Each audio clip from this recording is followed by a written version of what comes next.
Everybody, I'd like to welcome everyone today. I'm President Garcia Morales, and I call this regular board meeting of March 28th, 2024 to order.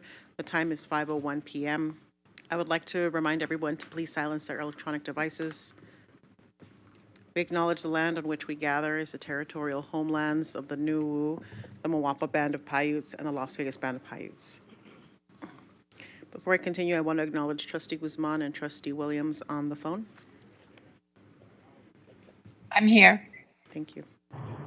I'm here, Madam President. Thank you. All right. Before we begin the Pledge of Allegiance, I want to acknowledge our presentation of colors and our students that will be led by Clark County High School ROTC.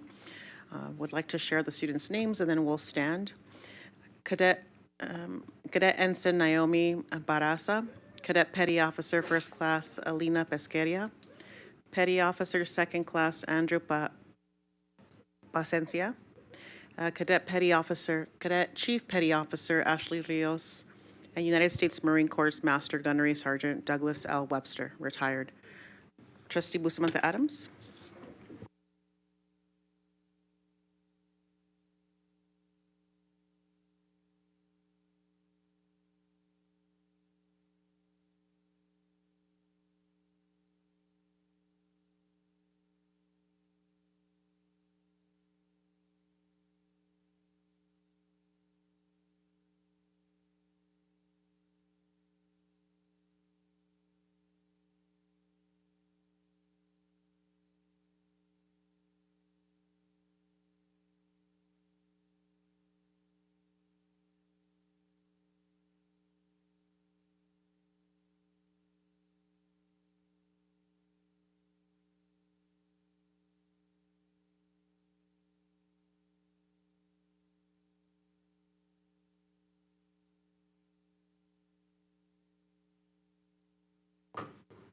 Thank you, students. Thank you, everyone.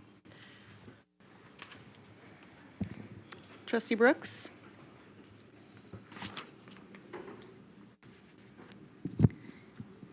Thank you, Madam President. Madam President, members of the board, I'd like to make a motion to adopt the agenda with the following changes. Revised reference material for item 4.03, public hearing on and possible approval of the new memorandum of agreement between the Clark County School District and the Clark County Education Association regarding the disbursement of funds from Senate Bill 231. Thank you, Trustee Brooks. Colleagues, I'm looking for a second for adoption of the agenda. Trustee Cavazos? I would like to second that motion, Madam President. Thank you, Trustee Cavazos. Colleagues, we have a motion by Trustee Brooks, a second by Trustee Cavazos. Please cast your vote.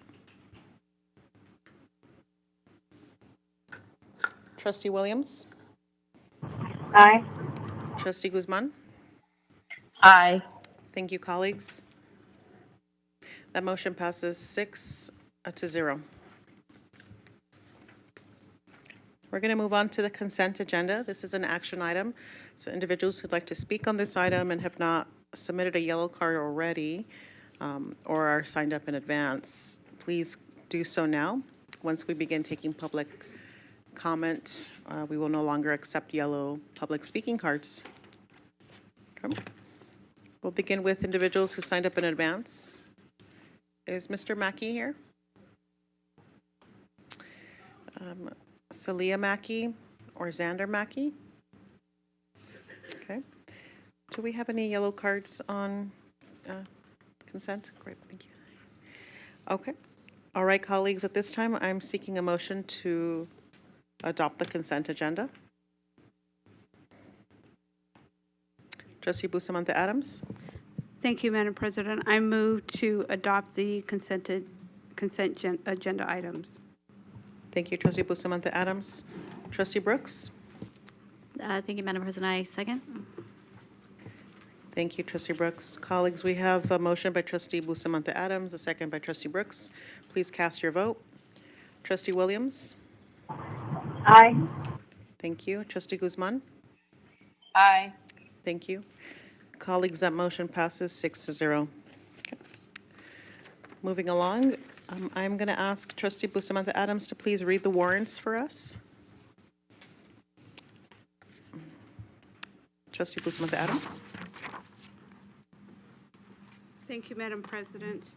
Ratified warrants as listed in the bills payable transmittal and board memorandum number 14-23-24 in the total amount of $147,385,877.72.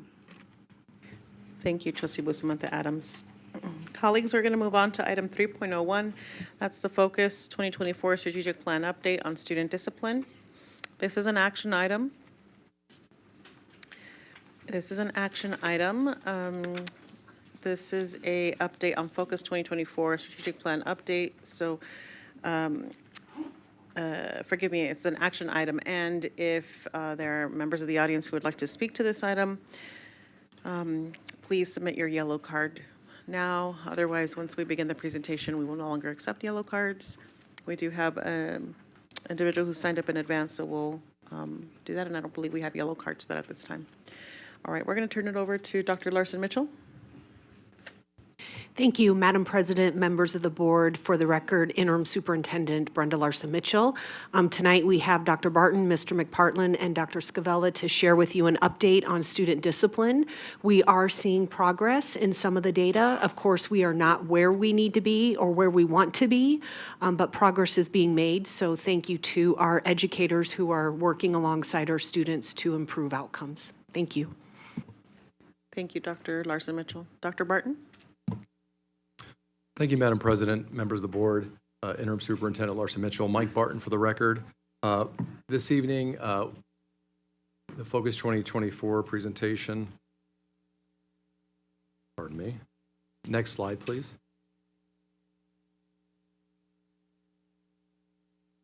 Focuses on the vision of the School Board of Trustees related to student success, safety, and engagement. We've been to the board since 2019 pertaining to these metrics around suspensions and discretionary expulsions. You can see that the latest presentation was in December. And then we always talk about our theory of action, what guides this work. And as we revisit the work that we do, we still have the same theory of action we provided to you last time. But if we effectively implement multi-tiered systems of supports to promote each student's academic achievement, social, emotional growth, and behavioral development with effective monitoring tools, student discipline will decrease. And then, of course, we always talk about our high leverage strategies. So as we continue to do this work, there are many successes that, again, Dr. Larson Mitchell mentioned. We're moving the needle in the right direction, and we're doing that because of some really sound high leverage strategies. Those include the use of a data dashboard, Focus Ed. We also have partnerships that are robust and assisting with all students. We utilize the Clark County School Justice Partnership and the work of Dr. Scavella through restorative practices and building capacity in the field. And then finally, we know that we also have to continue to explore those educational options for students who commit violent offenses, and they need some non-traditional schooling, whether it be online or through the academic center. So, Madam President, with your permission, Mr. McPartland will walk us through the data. Welcome. Thank you. Madam President, members of the board, Interim Superintendent Larson Mitchell, Kevin McPartland for the record. So slide 6 shows you our first semester trend data for overall student suspensions over the past 6 years. As you can see, we have over 1,000 fewer suspensions this year compared to last year first semester, which is a 7% decrease. Slide 7, just as a reminder, green cells is where we're on track to hit our goal. Yellow beige cells is where we've shown improvement, and red cells indicate we are not on pace to hit the goal, nor have we shown improvement. So this talks about suspensions by school level compared to Focus 2024 targets that were established prior to COVID. As you can see, overall as a district, we have demonstrated improvements when it comes to student suspensions. If we project out mathematically for elementary, we are on track to hit the target set prior to COVID. I also want to highlight the high school data.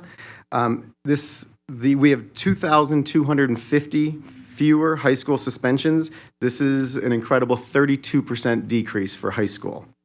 We do note that we are not seeing improvements at the middle school level, and this is definitely an area of focus for us. It is noted that these students were in elementary school during the distance learning part of COVID, and we are seeing differences of patterns of behavior in these students, and it's a high priority for us. Slide 8 demonstrates disproportionality in student suspensions by student groups and comparing them to targeted levels. As a reminder, these targets are set as a ratio of suspensions by student group per 1,000 students. As you can see, we have a lot of green on this one, so we have below the targeted level overall, and for 6 student groups that are highlighted in green. Comparing this to last year's disproportionality data, I want to share that we've improved in every single student group with the exception of American Indian, Alaskan Native group. However, you can see we are still below the target. As far as next steps, it's clear that while other groups are within a close range of the targets, we must focus on the African American student group. Well, the data you see here is 10.5 less than the first semester last year. It's still exceeding the targeted levels by a substantial amount. I also want to point out that compared to the end of the year amount last year, it was 243.9. So we are making gains, but we still have a lot of work to do with this student group. Slide 9 displays discretionary expulsions during the first semester for the last 6 years. As a reminder, in the Clark County School District, schools must recommend students for expulsion for a number of offenses. However, this data point uses the state guidelines on mandatory expulsion, which only makes it mandatory to expel students for possessions of firearms or dangerous weapons. Any other expulsion is considered discretionary. Based on the graph you see here, we have 81 fewer discretionary expulsions during the first quarter than last year, which is an 11% decrease since December 2022. Although we are improving, we still have not yet reached our pre-pandemic levels, so there's still work to be done here as well. Slide 10 of 16 shows discretionary expulsions by level.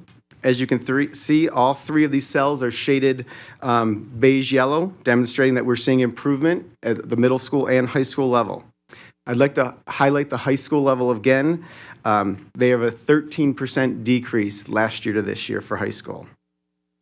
Slide 11 demonstrates disproportionality in discretionary expulsions by student group and comparing them to targets set pre-COVID. While we're not meeting the targets at this point, we are seeing an overall reduction in discretionary expulsions for several student groups, including the Black African American student group, Hispanic Latino student group, and the white student group, as indicated by the yellow-beige cells. Slide 12 of 16, again, this is where we traditionally compare ourselves to similar districts. And again, this is a difficult metric to compare to other districts because of the variety of ways that districts can code student behaviors. But as was mentioned in previous presentations, we look forward to adjusting the presentation template where we can offer more comparable data points. Slide 13, just looking at our challenges, our successes, and lessons learned. First, I want to share that we feel really good about our community, our relationships with our community partners, and together we agree that we have communications issues, especially regarding data.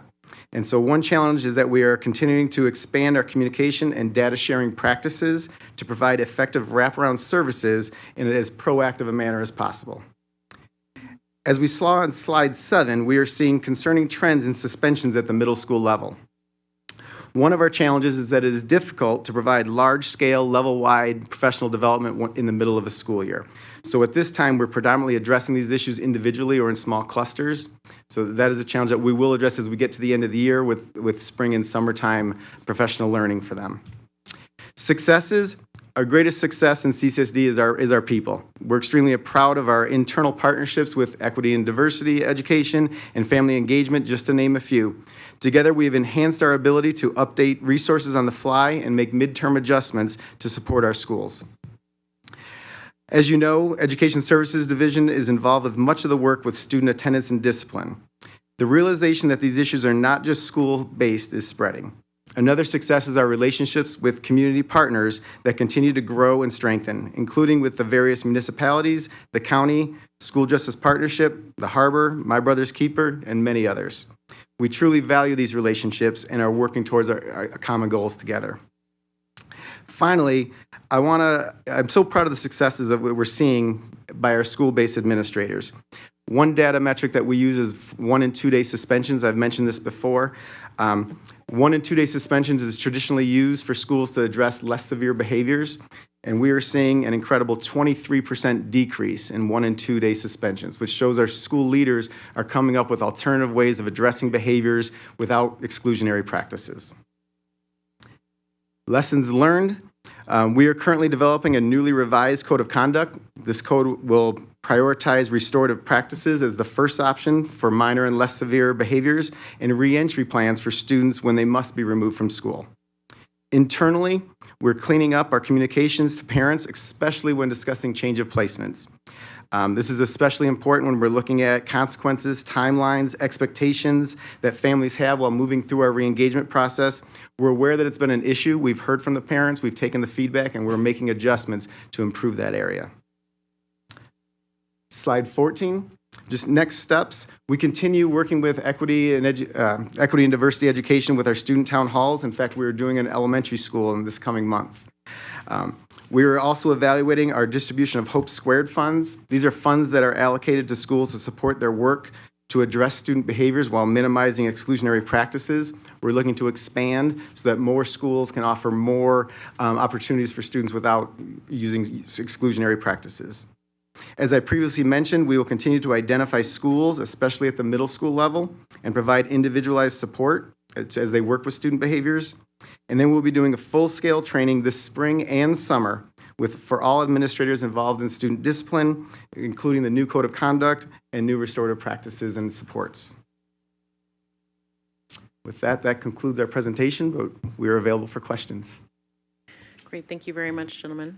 At this time, colleagues, we are seeking questions. I just, before we begin the question section, I want to remind my colleagues that this is a presentation that the formatting is agreed upon by the by the board. And I've heard loud and clear from my colleagues that there's an appetite to change the formatting of the presentation, and look forward to those conversations in this coming rendition with the work on the council. So thank you for that. Colleagues, go ahead and add yourself to the queue if you have any questions. Otherwise, we'll maybe begin with members in the air. I don't see any colleagues with questions at this time.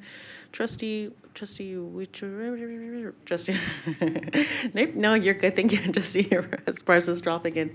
Go ahead and take it over. Thank you, gentlemen, for that presentation. Thank you, President Garcia Morales. It has nothing to do with the reflection of the presentation, but we definitely want to see a different template. So I'm looking forward to that conversation with some of the new members on the board and with the existing, so that we can really kind of dig into the data quite a bit more. So I want to make a comment before I ask my question, and I do have a question, and it will build my comment will lead to the question. So oftentimes people believe that situations come from the community into the school environment. I truly believe, and I think this is just my personal opinion, that schools are the communities that they serve. And so whatever violence or issues are happening, it's that we have to treat our communities differently. So I have two questions. One is with the fact that you talk about expanding opportunities for educators. So what with the professional development that's going to be provided, because they're the frontline workers, they're the first responders, they're right there, they can de-escalate situations. How is that going to get to their level to be able to provide them the supports that they need with the behaviors they're seeing in the classroom? Dr. Martin? Thank you, Madam President, members of the board, Interim Superintendent, Trustee Esparza Estraffigan. So we're talking about two different trainings. I want to make sure I'm clear on the question.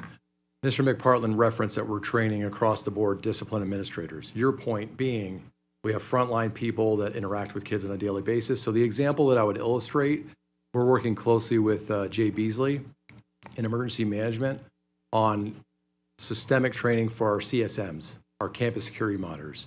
That is new to the district. Mr. Beasley brought that forward and ensured that we have now, and working in partnership with Mr. McPartland, a systemic training for all of our CSMs. And Mr. McPartland may be able to illustrate more of the modules, but the modules are about being that front line. If you hear something from a student, who are you talking to as far as administration, how to de-escalate. So all of those modules, the safety working group led by Mr. Casey, which is comprised of principals, said loud and clear that those CSMs require systemic training. And so we're doing that now, which is great because we've never done it before. As far as other frontline, referring to maybe office personnel, registrars, not so much. That's an area of work that we have to do, but we started with the CSMs. Forgive me, Trustee Esparza-Strophigan, did you still have a follow-up question? I'm going to put you back in the queue here. Here we go. So you're training the administrators on site for the discipline. Then the next layer is to have the CSMs. Will it expand to the teacher in the classroom at some point? Thank you, Madam President, members of the board, Interim Superintendent. I think the work with the teachers involves more Dr. Scavella's shop. So when you think about our building capacity, we wrote the grant for restorative practice 3 years ago. And as a result, we now have on every campus a restorative leadership team and an identified culturally inclusive champion. Those individuals get trained by Dr. Scavella and International Institute for Restorative Practices, and then they in turn take that learning and capacity and spread it to the entire campus. They do it in a way that's differentiated, because to your previous point, every campus is different. And so with those RLTs and CICs that continue to work with Dr. Scavella, they approach that work, and we're in the midst of that now, where they're taking that learning, putting into practice on campus A, B, and C, for instance. Trustee Esparza-Strophigan, you can keep your mic on. I'm sorry for the delay here on my end. Go ahead. Did you have another follow-up question? I said I had two, so really this is my second one. Okay. Oh, yeah. So the second one is, I asked specifically, and I'm not going to mention the amount, but I think it's important for us to consider. I asked for the racially motivated incidents that are recorded in Infinite Campus, and I did receive that, thank you very much, in a timely fashion. I also asked for the amount of restorative practices interventions that were provided. And I'm just wanting us to consider, as we're providing professional development in the future, are we getting to the root cause of issues to prevent them from escalation? And so I know that the answer's rhetorical, yes, we're getting there. So I'm just grateful that we do definitely need to revisit and look at and get into the weeds of it. And that's why I think having the data shared with us in a different way is coming in the future. So really, there really wasn't a question. You answered it. Thank you. Thank you, Trustee Esparza-Straff again. Trustee Johnson?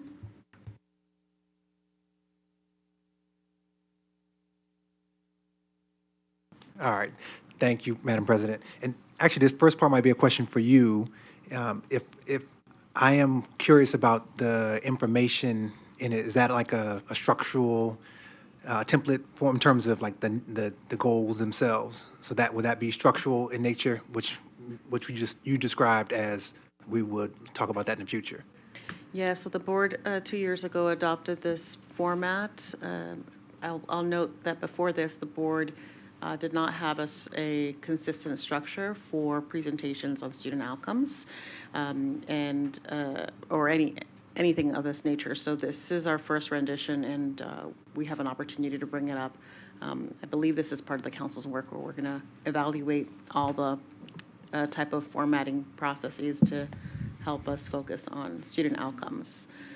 So your question specifically was when will this come back up? No, it was more, I guess, I wanted to make sure. So I have a question about the goals and targets themselves. So if I have that question about goals and targets, is that going to be addressed when we start reconfiguring the template? Because I don't want to ask it now if that's not going to be able to be answered. Something to be mindful of is that these goals were established in 2018, right, 2018, part of the strategic plan. So the template for this particular presentation asks us to go back to those goals that were established back So then then. maybe it's still, I guess this question still is for you then. Why are the goals different for different groups of students? Yep, I think that's a really good question, actually. Dr. Larson Mitchell, do you have any insight when this strategic plan was established? If you could provide us additional guidance, or Dr. Barton? Madam President, members of the board, for the record, Interim Superintendent Brenda Larson Mitchell. If I remember correctly, 1819 was when we developed the plan, and so we used our baseline data to determine our targets. And this question really is not rhetorical. I promise you it's not. What signal does it send to anyone if we have different expectations for young people for their behavior, right? And I recognize that we will start at different places. Well, wouldn't that just mean that we need to provide different levels of support versus different levels of expectations? So the question is, like, if we expect all students to do X, and regardless of where we start, why do we expect something different from one group of students versus another? And so maybe it's just for us to ponder, but as we move forward to say the expectation is this, and then if a certain group starts behind another group, then we provide different sets of supports to ensure that that group can meet the expectation versus, effectively saying, we don't expect you to be able to meet a target. We don't expect you to be as good as another group. We expect you to be less than.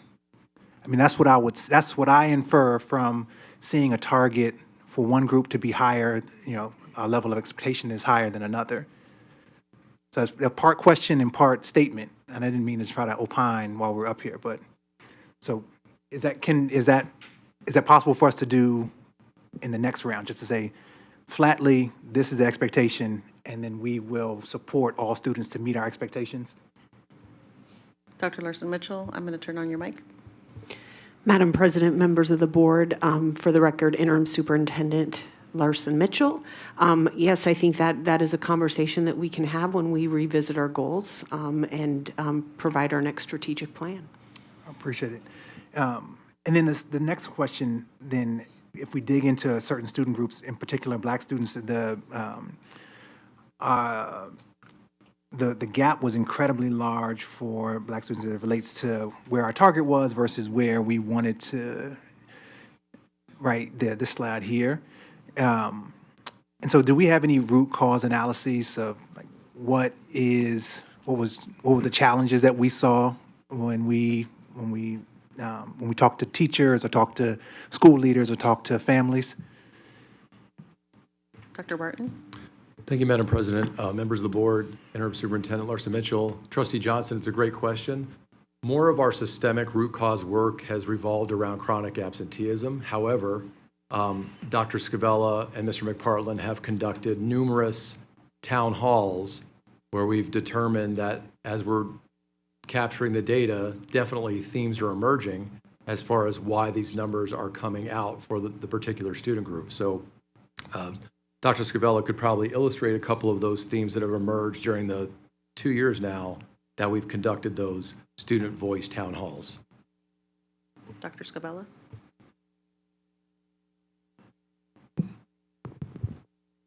Madam President, members of the board, our Interim Superintendent Larson Mitchell, Sam Scavella, Assistant Superintendent over Equity and Diversity.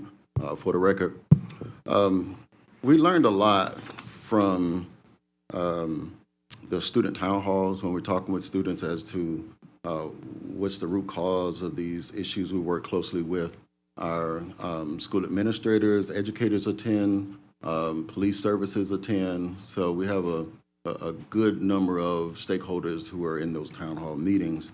And it stemmed from anything from relationship, adult-student relationships, student-to-student relationships. We know we have some areas of growth there that we need to focus on. And we need to get in front of the referral process, because once a referral is written and it's submitted, and that generates the database, the student database that creates these numbers in our student discipline. So we really need to look at using those restorative practices to build those relationships, to resolve common conflicts that sometimes occur on the playground during the class period, change of classes before after school, using those effective questions to conduct small impromptu conversations so that we can resolve these really regular common conflicts that students sometimes have in between each other. But we have to be able to establish and build relationships so that when it's time to leverage those relationships for behavior, performance, and connection with one another as student to student or student to adult, then we have something to draw from, because now we've established and built those relationships. So the restorative process is going to be really critical for our schools and our staff to really engage in on a regular basis. And it's not something that's an addition that we're doing. It's just how we do business now. And it's and that is a part of having restorative schools, where we listen to students, we value what they say, but at the same time we hold them accountable and to high expectations. But we utilize an opportunity to engage in put them in a platform so that they can have a cohort with themselves to resolve some of these conflicts, and understanding of how we treat each other in the same learning environment. So these are some of the things that we have noticed that are some root causes to these to the discipline disparities. And another piece is our cultural competency. That's very, very important, that we understand the cultures that we're serving, and our diverse students. 80% of our students come from diverse backgrounds. So it's really important that we understand, and we do a very diligent job with learning and becoming culturally competent as we engage with our students. And the great thing is we are providing that professional learning, and we have provided, well, I would say 50% of all of our employees have completed the cultural competency training. So therefore, we're halfway there. But again, as we know, professional learning has a level of effectiveness, but is what we do after we leave the professional learning, how we implement the strategies, the techniques, and the resources that we receive in the professional learning in our daily practice to impact our mindsets, our behavior, our belief systems, and ultimately our practices. And that's where we see the biggest opportunity for growth and the biggest opportunity for gain when it comes to engaging with our students and impacting those numbers. Thank you.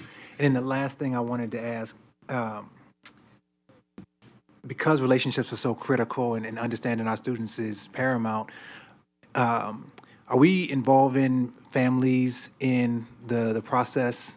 And if we are, how so, from the initial phase, like after the referral happens, and then if there are additional levels of discipline, like how are families engaged along the way so that they can help support us with supporting their student? Dr. Barton? Thank you, Madam President, members of the board, Interim Superintendent Larson Mitchell. Trustee Johnson is a great question. Parental involvement's key. So in relationship to consequences or more of the discipline with Mr. McPartland's side of the house, there's definitely due process where every step of the way they're told what their due process rights are regarding appealing a suspension at the school level, or even if it's a discretionary expulsion, what that appeal process looks like at the central level. We have hearing panels that are in place. We actually have the expulsion review board that's composed of some trustees that could be the ultimate level of appeal for those parents. Regarding Dr. Scavella's work, I know that when you think about restorative work, and I talked about the RLTs, the CICs, and the great training that he's done, I know there's a parental piece as we're building that capacity, and he can quickly articulate what that looks like. Dr. Scavella? Madam President, members of the board, Interim Superintendent Larson Mitchell, Sam Scavella for the record. Trustee Johnson, that's a great question. One of the things that we train all of our administrators to do when we do have these conflicts and issues going on is to conduct restorative pre-conferences with families who are in conflict when we have issues with students. And then we actually bring the families together for a fully restorative conference.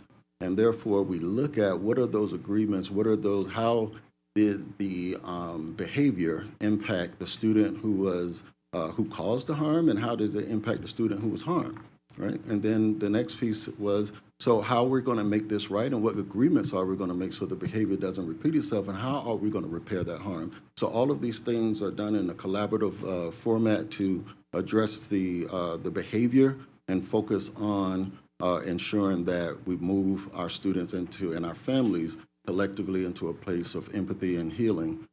So that every administrator is trained in this process.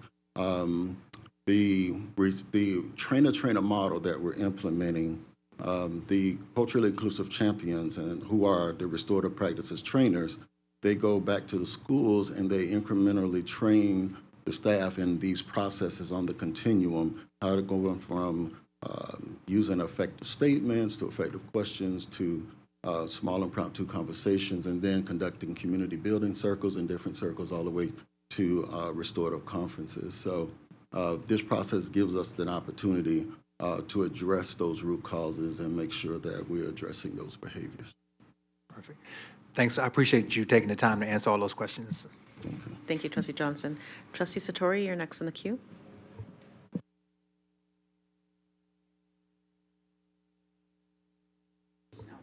I'm sorry, I think I double pressed you, so if you could press the button again. Thank you. All right, here we go.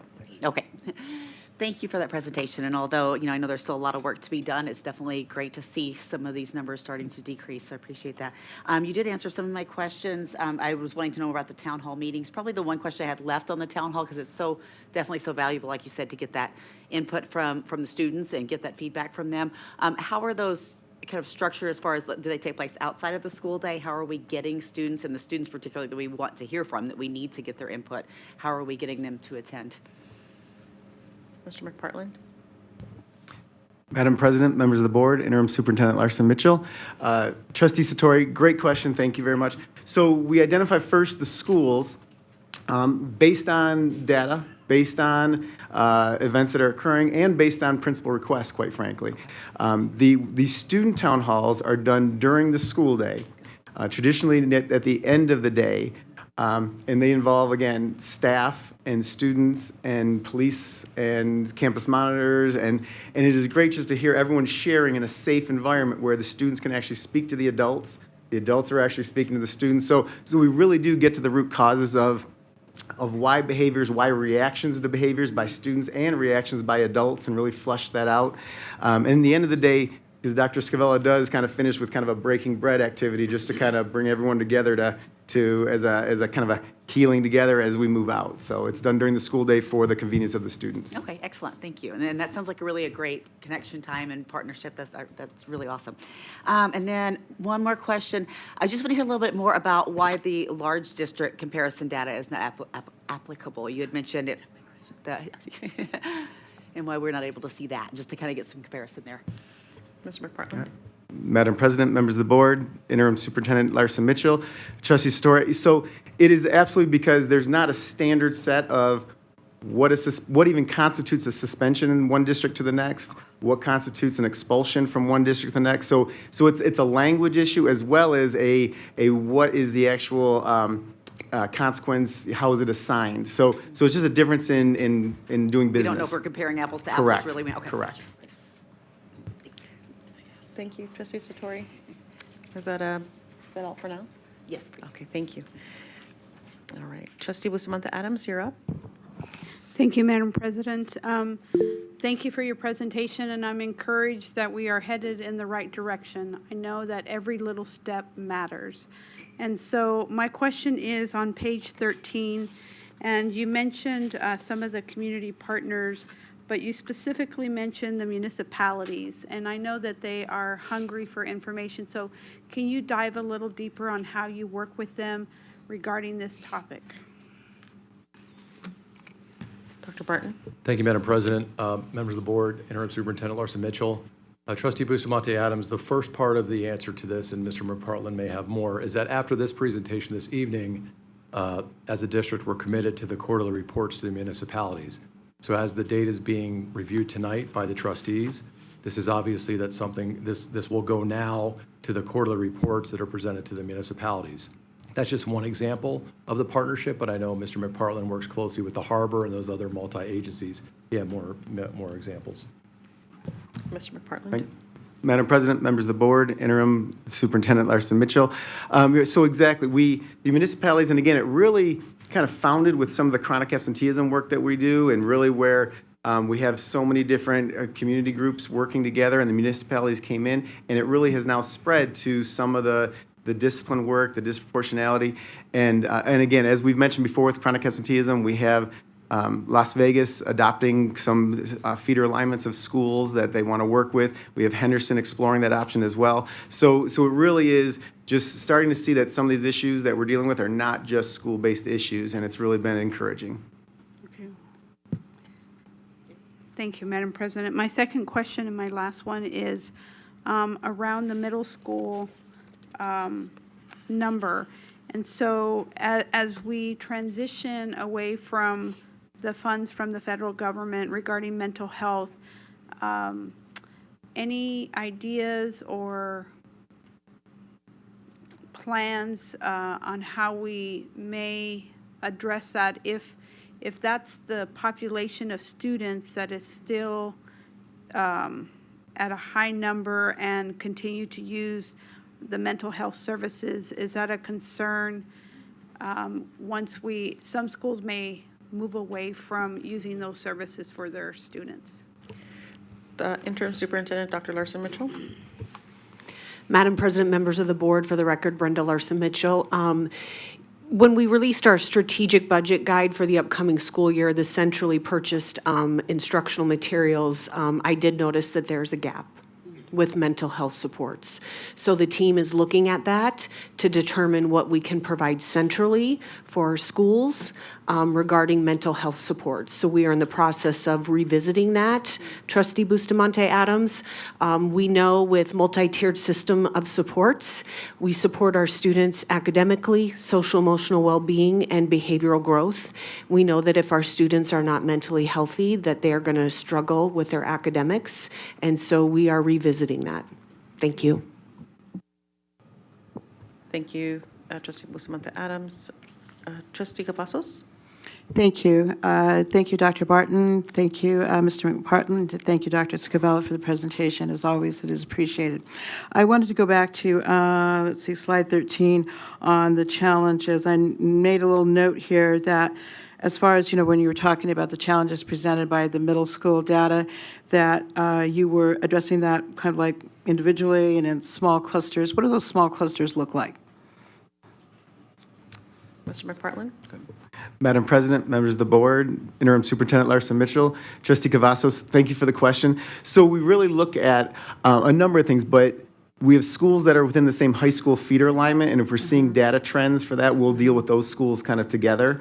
But again, every school is different, every school population is different, but when there is a chance to combine and kind of get more bang for our buck in our interventions, we do that, but it's usually through a feeder alignment with one high school. Okay.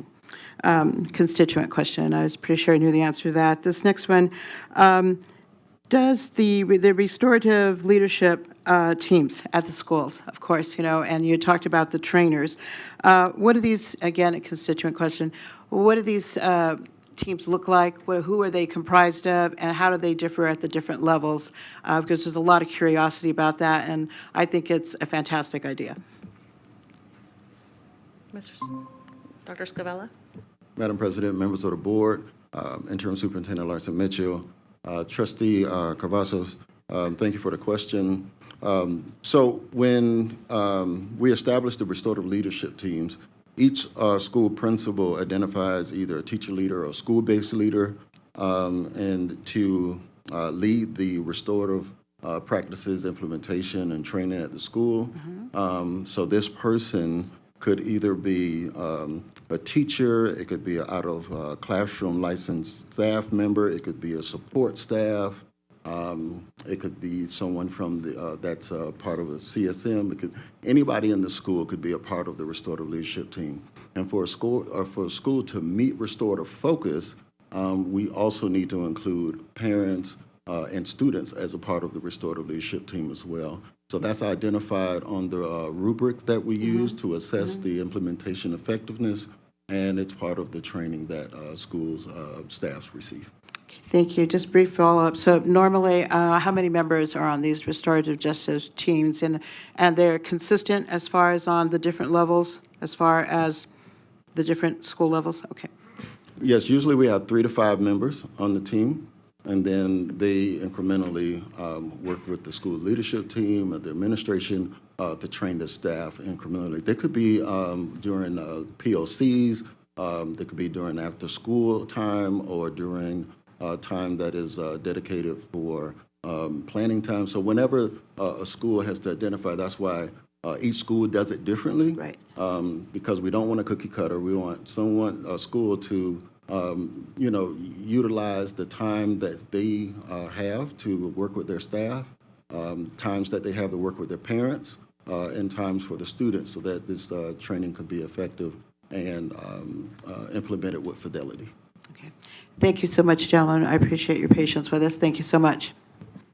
Thank you, Trustee Cavazos. Trustee Watson, and then Trustee Brooks, and then I see Trustee Guzman in the queue as well, and I'll call on Trustee Williams in case she has questions as well. We'll follow up with Trustee Watson and then Trustee Brooks. Trustee Watson? Thank you, Madam President. Thank you for the presentation, gentlemen.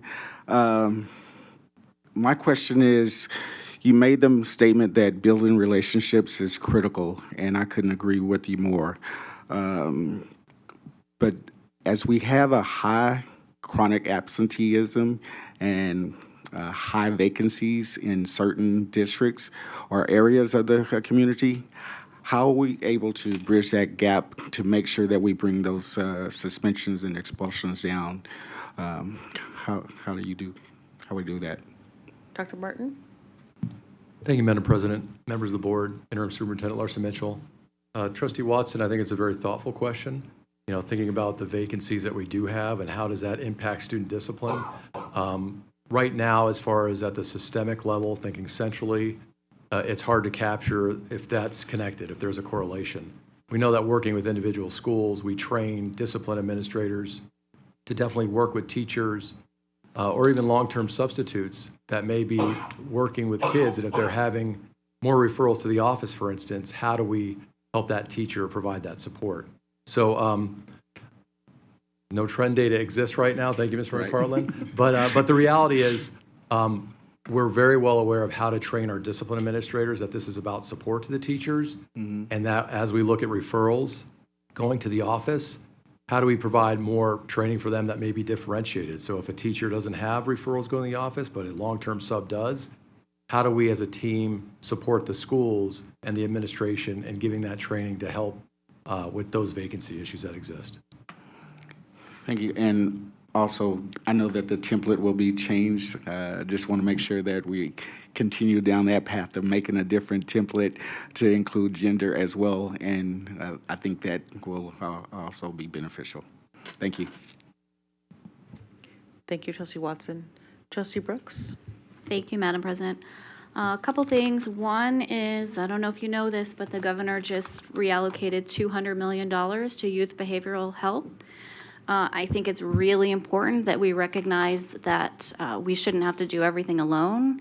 A lot of these things happen outside of schools. A lot of these challenges that these children experience, their parents experience at home. So it's not that they get to school and suddenly they have some negative behavior. Sometimes they're having some family challenges. I think it's really important that we recognize it is increasingly difficult to educate children when you have to do literally everything else. So I'm very glad that we do have some representation from municipalities, because a lot of the challenges that we've noticed through board service specifically is that there is not adequate infrastructure in communities. There are things that could be happening in community centers. There are resources from cities that could go to address some of these challenges that are happening within family dynamics. So I do think we have to talk about that. And then one caveat is, could you turn to the slide with the student groups? And I just want to clarify, the reason that we had it broken out like this wasn't because we have different expectations, but the only way you can tell that we're disproportionately disciplining Black and African American children is to look at these numbers. I think it's really clear when you start to parse out the data and you look at it. Where's the one where it was higher numbers? The total number of. This is. Clarify for me, this is the number per 1,000 of students, right? Or is that the other side? Right. So in a dream world, if you are appropriately disciplining children, these numbers would be pretty much in the same ballpark. Is that how they would look? Dr. Barton? Madam President, members of the board, Interim Superintendent Larson Mitchell, Trustee Brooks, that's 100% accurate. I know that Mr. Manzi could probably paint a picture of that, as well as how this was produced with the Focus 2024 plan. But the goal is to make these numbers as similar as possible. Yeah, getting rid of disproportionality. Right. Exactly. So that's how we can tell that our Black and African American students continue to be disciplined at a higher rate than other students. We're trying to close these gaps. So it's not that we have different expectations, it's that we want to be very realistic about whether or not there's a potential that these students might be being treated differently. So I want to just ask a question, and I know it's not on this presentation, but about your work in anti-racism and your work with addressing some of these specific challenges, because I think that ties into this. Dr. Scavella? Madam President, members of the board, Interim Superintendent Larson Mitchell, Trustees Brooks, I would say that's pretty accurate. During our cultural competency training, we do spend quite a bit of time in self-examination, looking at our implicit bias, stereotypes, and things that may affect or impact the decision-making of educators as it relates to students. So we do spend some time in that self-examination so that we can look in the mirror and not just in the window to ensure that we are aware and we implement actions to disrupt any type of notable biases that may impact decision-making as that relates to. So that is part of the training that over close to nearly 22,000 employees have taken already. So we're, our deadline is to make sure that this happens by June 13th of this year. But that is something that we have to consider in regards to prior to the referral process, and the restorative process also helps with that piece as well, because that gives us an opportunity to address those lower level incidents before they become referrals, whether it happens in the classroom or throughout the school day, or when there's a conflict between students or between adults and students. We can resolve those conflicts before it becomes a referral, before it becomes a disciplinary issue that's sent to the administration. Thank you. I appreciate the information. There's a lot of work to do. I commend you for taking it on, because historically, these are conversations I don't think the district had until we started talking about it. Are these perfect numbers? Is this a perfect way to present it? No, but at least we're actually having very difficult conversations, which I think historically we've steered away from. So I appreciate your work in this. I'm definitely looking forward to having some more in-depth conversations with my peers when we talk about reformatting this. Thank you, Trustee Brooks. I'm going to turn it over to Trustee Guzman. Trustee Guzman, you're in the queue. Thank you, President Garcia Morales. Actually, Trustee Cavazos asked quite a few of my questions. I appreciate her questions. I just wanted to know about the Restorative Practices Grant, and if we are tracking data on those who have been trained versus those who haven't been trained, and if we are seeing positive results. Dr. Barton. Madam President, members of the board, Interim Superintendent Larson Mitchell, Trustee Guzman, it's a great question. Dr. Scavella is tracking all of the individuals in the district who have been trained as RLT members and culturally inclusive champions. The other important data piece sort of aligns to a previous trustee's comment regarding RMI data, and how does that translate into work that we're doing on campus with those teams as well. So RMI and discipline data connected. We look at that by school. We look at all of the codes regarding restorative justice tribunals, restorative justice circles, restorative discipline practices, and even Dr. Scavella has extended that to even the use of apologies at a school. So as we do this training, as they're trained, and as we track those people being trained, we are looking at those data points over a point in time. Great. Thank you so much. Those were my questions. Thank you, Trustee Guzman. Trustee Williams, do you have any questions at this time? I don't have any questions. I just want to say thank you to Dr. Barton and Dr. Scavella for their entire team and their work on this, because as Trustee Brooks said, this is not a perfect system. And as you said, Madam President, like, we created this 2 or 3 years ago, and it is a living document, which means it can be changed as we go through this. I just think it's important for our new members on the board to just remember that, historically, the district has kind of been charged with solving the state's problems of education, and not only that, but even infrastructure of our community. So it's a big task, it's a big lift, and I think that any small win we can take is just a win, and we should celebrate that. So thank you, guys. Thank you, Trustee Williams. Colleagues, I'm going to jump in the queue here, and then I see, given that we've all had a chance to speak, we do have one person who submitted public comment, would like to speak on public comment on this item, and then I'll come back to the members who are currently in the queue. Dr. Barton, Mr. McPartland, Dr. Scavella, thank you and your teams for the work that you are continuing to do on a daily basis to help correct some of these numbers. I see the progress that's taking place, and I appreciate interim superintendent's acknowledgments at the very beginning, which is that we are not where we need to be, specifically with respect to disproportionality and the acknowledgement that exists. I think to be able to, as a group here, like what we're doing here today and what we have been doing as a board for the last 2 years is to fully acknowledge vulnerably, like this is not where we want to be. We want to make improvements to ensure that all of our students have incredible experiences in the district, and there's a level of just awareness that exists, and I want to commend my colleagues on the board who have stuck with this work and have continued to support the superintendent in this space, because the work is still ahead and we still have more to do. And I love the conversations that are being taken place about expectations and disproportionality. Ultimately, at the end of the day, like we are working towards making progress, and I see glimmers of that. So thank you. Thank you for the work that you're choosing to do to support our students and families. That's my comment, no question. I'm going to turn it over to public comment. Dr. Beamel, are you still on? Come on up, please. And we will, you know the drill.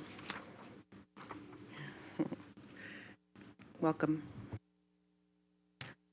Good evening, Dr. Tiffany Beamel for the record. The data in this report is interesting. The numbers are trending down, which is nice, but discipline is tricky.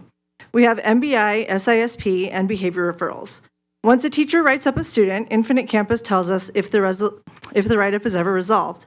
Sometimes it is, sometimes it isn't, but it doesn't give us any information on the resolution. So reports like this are helpful. Communication lines being more open at the site level might be something to think about, as teachers are often in the dark regarding the next steps once we have written the discipline notice, at least in my experience. It would be nice to see data points that include the reasons for expulsion. Is this all fighting, weapons, arson, illegal drug use, etc.? The rationale behind the why is important when talking about the next steps to stopping the behavior. Qualitative and quantitative data and explanations on why the expulsions are occurring might be helpful. The only reasons students can be expelled, according to the posters in my classroom, are battery of staff, battery of student with injury, possession of weapon with threat or injury, possession of a controlled substance, and sexual assault. And even those are tricky because expulsion is not always the end result from this, and I know this from experience. This data, though, does not seem to represent that. I misunderstood this in the presentation when I was originally writing my speech because I didn't have that information. It was just presented during this presentation. I also didn't understand the key, which was also presented during the presentation. So that might be something to consider when you guys are rewriting your reports, that to actually have a key as to what the colors represent in your data, because that's like the whole next part of my speech. But he explained that, so I'm going to skip over it. I'm very curious to see what the CCSD pre-K through 12 student code of conduct will include. Will it include consequences that actually have to be followed, or are these going to be suggestions for sites to follow? Are these the new giant poster campaigns for teachers to hang in their classrooms with consequences to be ignored? Thank you. Thank you for your feedback, Dr. Beamel. Okay, I don't see any other public comment on item 3.01.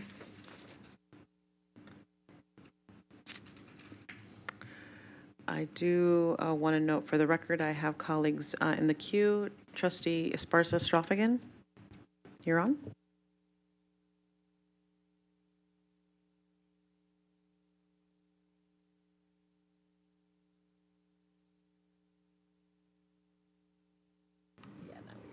Okay, there we go. So I'm pleased to hear that we're going to be revisiting the gaps potentially for the student mental health. Thank you for that. Definitely something that we have to address that, because if our children are not well, they are definitely going to not do academically well. So it's the whole child that we have to address. 2 questions. You're a very small division, and I look at the amount of teachers that we have, and I'm going back to that because that's where we need to kind of shift our gears. I think my question is, how are we going to get to the level to support you to be able to support them? to have that mind shift and cultural change.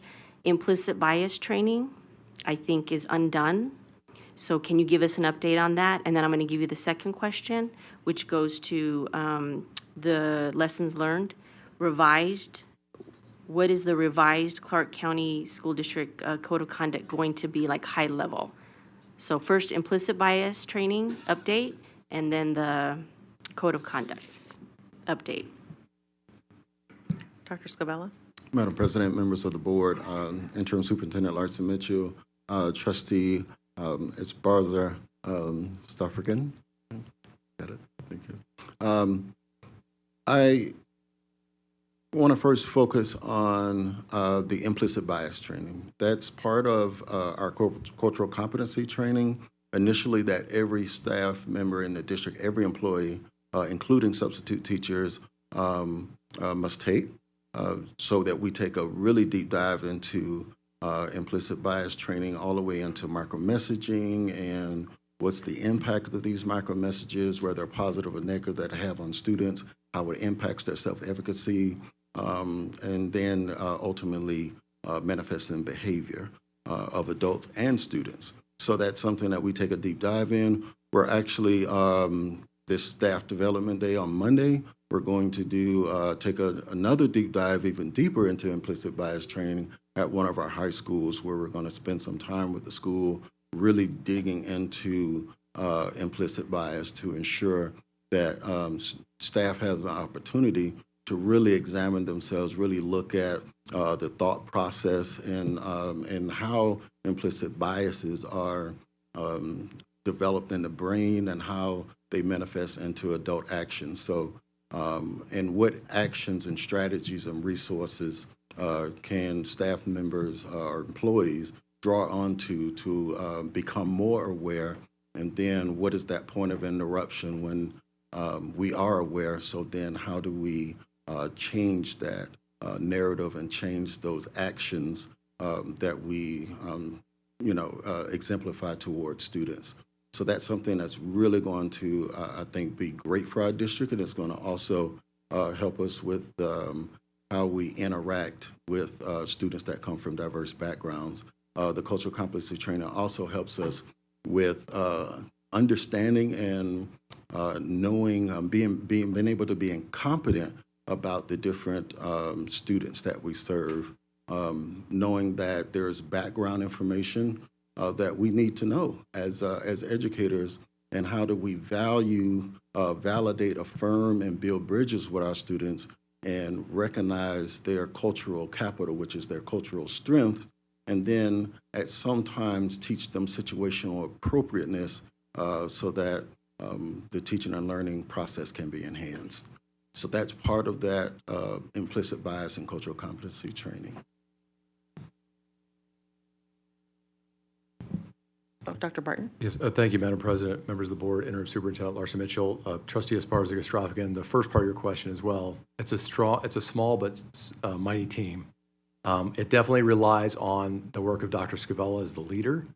He has a team of coordinators, but then think about also an extension of the Equity, Diversity, Education Department centrally, the culturally inclusive champions on every campus. There are many touch points with his division as this work continues. It's about building capacities in the whole system. So while it's a mighty team that really is working on building capacity in the field.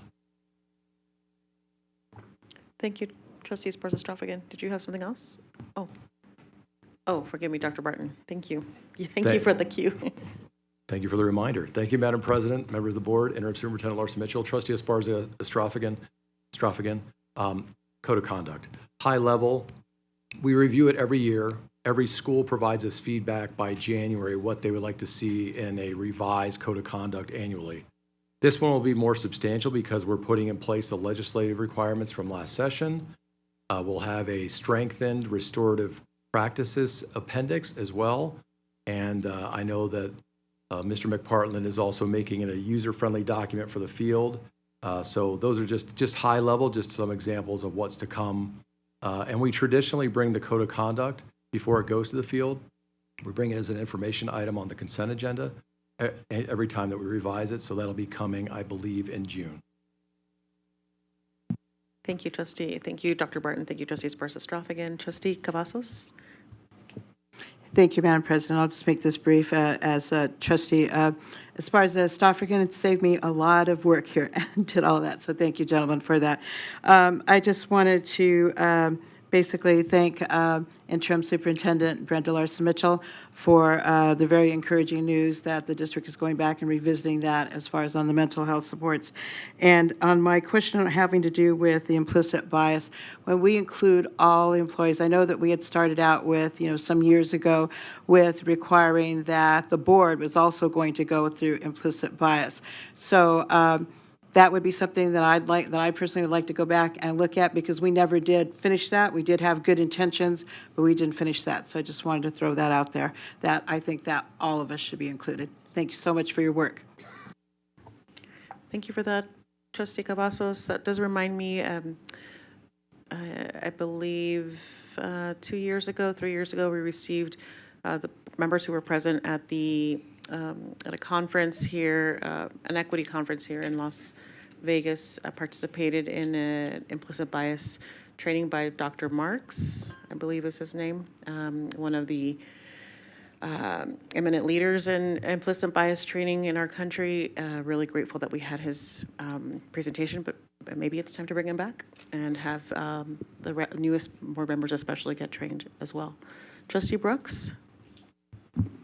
Thank you, Madam President. I don't have additional questions, but I know that you need a motion, so. I do. I need a motion to adopt the presentation. Trustee Brooks? I move to accept the presentation as presented. Thank you, Trustee Brooks. Trustee Bustamante Adams? I second that motion. Thank you, Trustee Bustamante Adams. Colleagues, we have a motion by Trustee Brooks, a second by Trustee Bustamante Adams.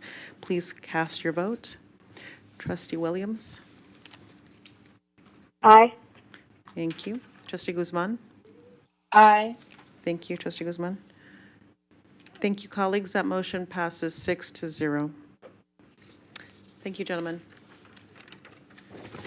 We're going to move on to item 4.01. This is an action item. Before we open this item fully, I'm going to ask members of the audience who would like to speak on this item who have not submitted a yellow card to please do so now. We're going to begin with the presentation first. 4.01 is a notice of intent, CCSD Regulation 5135.13. And Dr. Barton is listed as our point of contact here. Dr. Barton? Thank you, Madam President, members of the board, Interim Superintendent Larson-Mitchell, Mike Barton for the record. For your consideration this evening, trustees, it's Regulation 5135.13, notice of intent. At a high level, why is this being brought forward for consideration? It starts with, Dr. Larson-Mitchell working with the executive cabinet that is also has principals on the executive leadership team. So if I start on page, sort of working backwards, page 4 of 4 for the regulation, really that's what we heard from principals, that in the bottom part of the draft regulation, it used to say that district will provide subsistence on the following rate schedule: breakfast $5, lunch $6, dinner $14. We definitely heard loud and clear from principals that we should revisit this and bring it to you for consideration to align to the GSA rates that are provided for travel to particular cities. So that was the major reason for bringing this forward. We also have some cleanup language in here as well. Principals had some good recommendations to consider adding performing arts, speech and debate. I'm on page 3 of 4 right now, but looking at performing arts, adding that. There's some lines in each of those sections that say, if held outside Clark County, at the discretion of the principal. That's important language because as we process this, we understand that there may be, we're trying to protect instructional time with that section, all of those little sections, but the principal said there may be individual circumstances where a speech and debate team may need to go more if there's a special event or the ROTC. So the principal discretion line was added to many of those sections, as you can see. The other part that's probably of significance in the regulation draft is the idea of international travel. That, as we know, as we look at all extra, and this is on page 3 of 4, section 3, sub C, All extracurricular international travel must have the approval of the principal. It lists all of the personnel, including the superintendent of schools, and then ultimately ends that section by saying the superintendent of schools may cancel or postpone international travel based on worldwide events. So trustees, the rest is really cleanup language for your consideration, but at a high level, those are the major significant changes and the reason why we are bringing that forward tonight for your consideration. Happy to take any questions. And joining me also is Ms. Pam Sloan. Appreciate her work. Thank you, Dr. Barton. Hello, Ms. Sloan. Okay, colleagues, this is I'm going to offer up my colleagues an opportunity to ask questions. Otherwise, we will, please jump in the queue. Otherwise, we will go to public comment. Okay, Dr. Beamel, you're up. Is it okay if we go? Okay. Thank you. Oh, sorry. Tiffany Beamel for the record. This is another very interesting document. I've worked at a high school for 19 years, and I've done field trips for 19 years, and I never realized this document existed. How detailed and specific this document is for these specific guidelines. Why are these specific extracurricular activities singled out over all extracurricular activities? It specifically lists athletics, 1 day per season, cheer, 1 day per season, ROTC, 1 out-of-district travel for loss of school time, performing arts, 1 out-of-district travel for loss of school time, speech and debate, 1 out-of-district travel for loss of school time. Correct me if I'm wrong, but ROTC, performing arts, and speech and debate are actually classes for credit. Yet we have students who travel for loss of school time with clubs and organizations multiple times per year that are not listed on this paper for multiple days and even weeks of instruction lost. Why were these groups singled out over clubs like DECA, FBLA, Science Olympiad, or Student Council? It seems odd to segregate athletics, cheer, ROTC, performing arts, and speech and debate in this manner, but leave the rest. Was it an oversight? Was it intentional? It doesn't seem quite rational either way. Attendance is either important or it's not, but I can absolutely tell you that the students miss multiple weeks of school for elective clubs and organizations before they miss weeks for cheer, dance, choir, or athletics. There should also be a consideration for grade checks. If athletes must pass grade checks to participate, why don't we have the same rules for students who miss multiple days of instructions for field trips? Thank you. Thank you, Dr. Beamel. Trustee Cavazos? Thank you, Madam President. I feel that I understand where this regulation is coming from and the cleanup language and how we are clarifying certain points, because I did have a few situations this year that basically kind of fell into this kind of gray area where things needed to be clarified. Would we be able to just kind of clarify how these particular categories were designated? Dr. Barton? Thank you, Madam President, members of the board, Interim Superintendent Larson Mitchell. Thank you, Trustee Cavazos. Typically, these are considered our district-sponsored. So when you think about Ms. Grimm and the work that she does, Ms. Sloan, these are really our district-sponsored. We know there's a lot more travel that exists, and we know that we operationalize that in many of our operational travel documents. So we wanted to ensure that the regulation for your consideration, had the district-sponsored student activities related travel events. All right. Do we have anybody else in the queue? I can't see.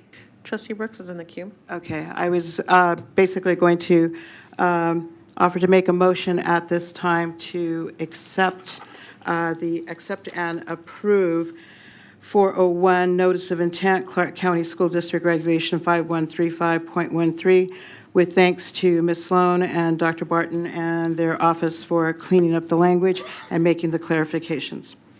Thank you, Trustee Cavazos. Colleagues, we have a motion by Trustee Cavazos. Do I have a second? Trustee Brooks? Thank you, Madam President. I'll second. I just have a clarifying question also, kind of in line with what Trustee Cavazos was already asking. Is there a way to ensure that non-district sponsored events are treated in the same manner, or is that something that we're not able to address at the district level? Dr. Barton? Madam President, members of the board, Interim Superintendent Larson Mitchell, Trustee Brooks, I would have to scrub our other regulations, your regulations, to see where that lives as far as the non-district sponsored. I know that we have non-district sponsored trainings for our personnel and definitely operational documents, but we can definitely look at what other regulations may pertain to that. Okay, so you're saying it would not necessarily live in this document, but it might be in a different, That's correct. okay. Thank you. Thank you, Trustee Brooks. Trustee Brooks, that was a second, correct? Yes. All right, colleagues, we have a motion by Trustee Cavazos, a second by Trustee Brooks. Please cast your vote. Trustee Williams? Aye. Thank you. Trustee Guzman? Aye. Thank you. Colleagues, that motion passes 6-0. Thank you very much. Thank you, Ms. Sloan. Thank you, Dr. Barton. All right, colleagues, we're going to move on to item 4.02, the public hearing on and possible approval of the memorandum of agreement between the Clark County School District and the Education Support Employees Association regarding an amendment to the 23-25 negotiated agreement and the disbursement of funds from Senate Bill 231. Mr. Hall is here to present for us. I do want to make a note here that this is an action item, and we do have some public comment on it. If anybody would like to speak on this item and has not submitted a yellow card, please do so now. Okay. Otherwise, we will turn it over to Mr. Hall. Thank you. Nevada Revised Statute 288.153 requires that any new, extended, or modified collective bargaining agreement between a local government employer and an employee organization be approved by the governing body of the local government employer at a public hearing, and that the chief executive officer of the local government shall report to the local government the fiscal impact of the agreement. The Board of Trustees of the Clark County School District, or CCSD, approved a negotiated agreement with the Education Support Employees Association, or ESEA. An agreement has been reached pending approval by the Board of Trustees and the interim superintendent of schools regarding a memorandum of agreement between CCSD and ESEA regarding an amendment to Article 18-1-1 of the 2023 through 2025 negotiated agreement that raises the cost of living adjustment, or COLA, in the second year of the negotiated agreement from 2% to 4%. The memorandum of agreement also provides for differentiated pay of $4,250 for delineated, hard-to-fill critical positions and an additional pay increase of 3% for all education support professionals, retroactive to January 1st, 2024. ESCA and CCSD drafted a new memorandum of agreement memorializing the agreement between the two parties that education support and professionals will receive additional 2% COLA in year 2 of the 2023 through 2025 negotiated agreement. Certain hard-to-fill critical positions will receive $4,250 in differentiated pay, and all education support professionals will receive 3% increase in pay retroactive to January 1st, 2024. The differentiated pay and 3% increase in pay will be funded using money allocated through Senate Bill 231. The parties acknowledge that the availability of funding is not guaranteed past June 30th, 2025. There are additional costs in the amount of approximately $17 million associated with entering into this memorandum of agreement. This is the time and place to conduct a public hearing on, discussion of, and possible action on approval of the new memorandum of agreement between the Clark County School District and the Education Support Employees Association regarding an amendment to Article 18-1-1 of the 2023 through 2025 negotiated agreement and the distribution of funds to education support professionals allocated through Senate Bill 231. Thank you, Mr. Hall. Colleagues, at this time, I'd like to ask for your permission, if it's okay, to move into public comment. Is there any objection to that? Okay, we're going to go into public comment and then discussion by the board and or action. In advance, we have Ms. Giles who signed up for public comment. Do we have any yellow cards? Okay, great. Ms. Giles, come on up.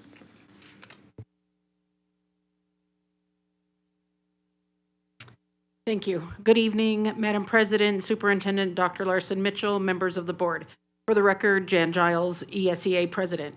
ESEA supports the MOA that is being submitted to you for approval of the SB 231 funds distribution to the CCSD support professionals. From the beginning, ESEA participated in discussions surrounding these funds. This advocacy included working with our legislative representatives, CCSD administrators, and state boards. When the previous plan was not approved by the IFC in December, it afforded us the opportunity to make improvements on the distribution of these funds. One of these being the additional 2% increase to the second-year COLA for a total of 4% permanently adding to the base salary versus a higher percentage that is temporary and would end in June 30, 2025.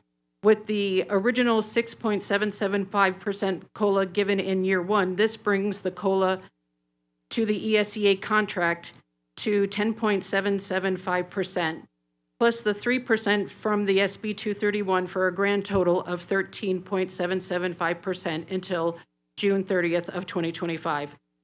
This contract compensation package, excluding SB 231, is over 19%, one of the best in ESEA's history. Our support professionals at CCSD are committed to our students, but we all know that retention and recruitment of support professionals is an ongoing issue at CCSD. Our salaries are still not competitive, and ESEA believes these additional dollars in the pockets of the hardworking employees will help with retention and recruitment, along with moving to achieve a livable wage for all. ESEA represents specialized program teacher assistants and instructional assistants in LRE. These positions work with some of the most vulnerable students and have been an ongoing problem for CCSD to fill vacancies due to the stress of these jobs and the low pay. ESEA believes that the additional differential incentive will help improve retention and recruitment, allowing these positions to be filled as soon as possible, which is a necessity for these students. ESEA understands that these funds must be renewed by the legislature. We ask that you work with us to ensure that these state dollars are continued revenue for CCSD. This advocacy will take all of us to secure ongoing state funds to continue this wage increase. ESEA looks forward to partnering with CCSD to advocate for these dollars. We thank you for your consideration and ultimate approval of the MOA. We'd also like to thank CFO Jason Gowdy and General Counsel David Hall. Thank you. Thank you, Ms. Giles. Okay, colleagues, is there any discussion on, that concludes public comment. Is there any discussion on this item? Otherwise, I am seeking. Madam President, Yes, Trustee Guzman. I need to make a statement that I will be abstaining from this vote due to being an employee of NSEA, which ESEA is one of our locals. Thank you, Trustee Guzman. Okay, colleagues, this public comment is over, and we're moving on to discussion and action. I want to take note for the record that the public hearing is now closed. I am seeking a motion. Trustee Bustamante Adams.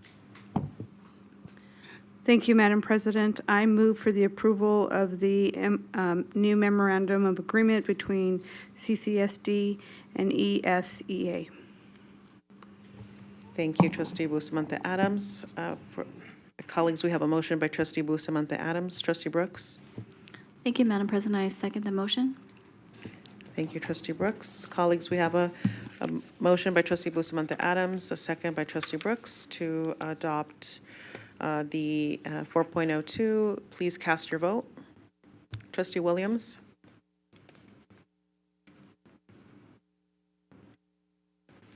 Is Trustee Williams on the phone? Okay.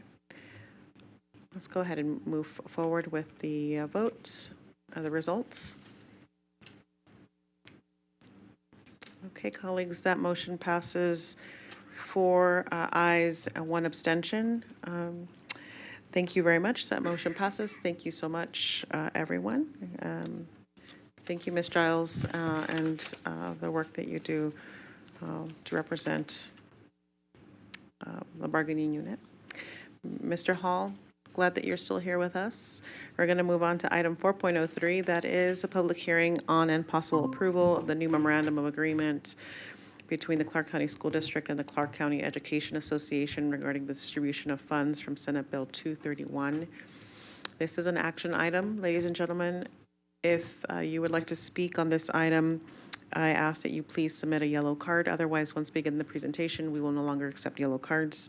I do see that we have 2 individuals who signed up in advance for this public comment, so we'll turn it over to them in a minute after we hear the presentation. Mr. Hall?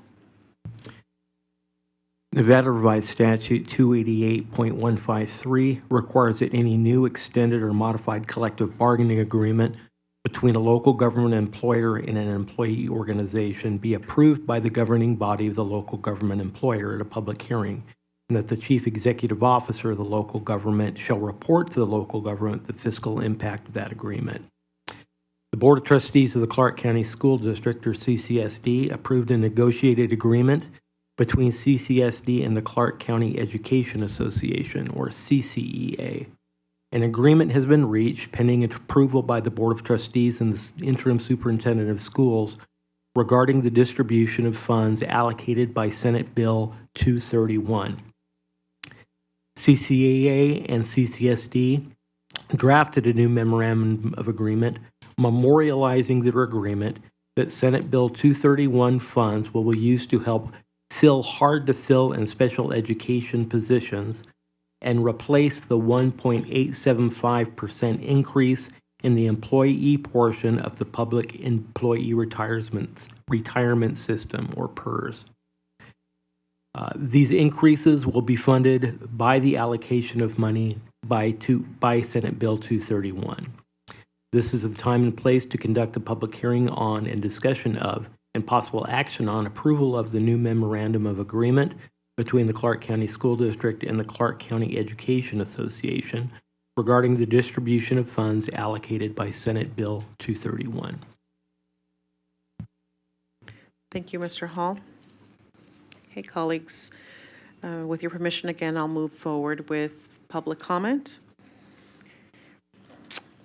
Dr. Beamel, you're up, followed by Victor Romero. Is Victor present? Okay, thank you. It's always. Dr. Tiffany Beamel for the record. Arbitration finished in December. Everyone started patting themselves on the back in December. We are still waiting for the rest of our money, and while it might not seem like a significant amount to anyone sitting here, to some teachers it is important. It's weird that this wasn't all hashed out the last time you all talked about this. It's weird that egos can't be put aside to do it all correctly the first time. We barely got back pay at the beginning of March, when this was all settled in December, and it won't be until May, if we're lucky, that we get the rest of what's due. We worked for how long without a contract? When is enough enough? Let's get it all done for good, please, and thank you. Thank you, Dr. Beamel. Victor, come on up. And then after Victor, we have Mr. Frazee.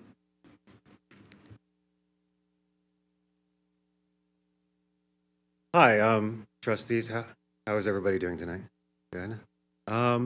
So this part of the contract, I am on the executive. My name is Victor Romero, Desert Pines High School, self-contained special education, executive board of CCEA, dual credit instructor, Nevada State University, part-time instructor as well. So this part of the contract is very important to me, as I work at Desert Pines High School, which is a school that is Title I. But what I want you to think about is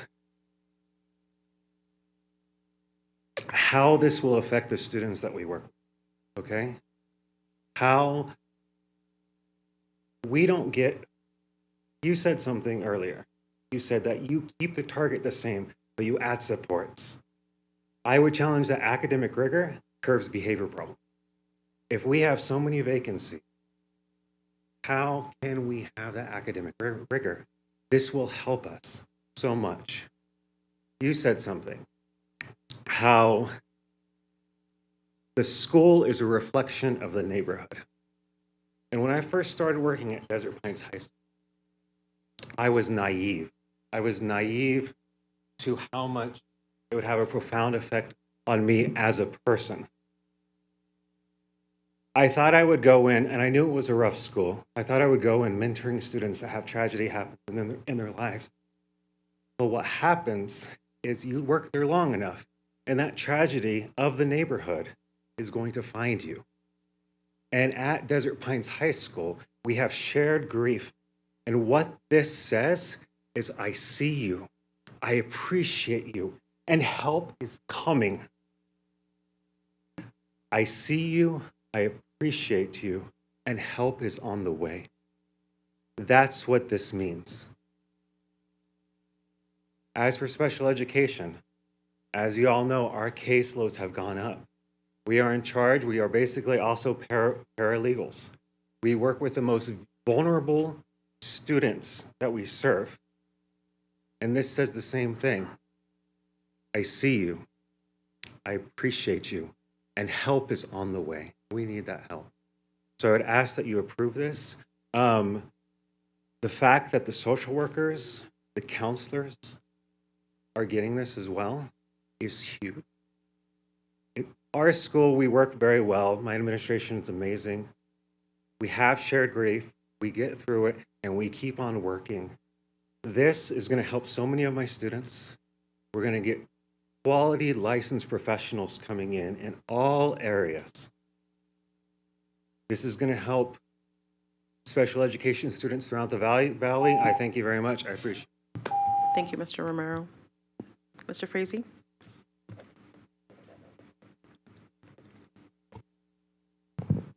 Thank you, Madam President. Distinguished trustees, Interim Superintendent Larson Mitchell. For the record, my name is Jim Frazee. I'm a high school teacher, and I also have the honor of being Vice President of CCEA. There are few bills that had the potential to impact student achievement as much as SB 231, despite the district's incoherent testimony that got recorded as, speaking in opposition to the bill in committee, and NSEA clearly speaking in opposition to this bill.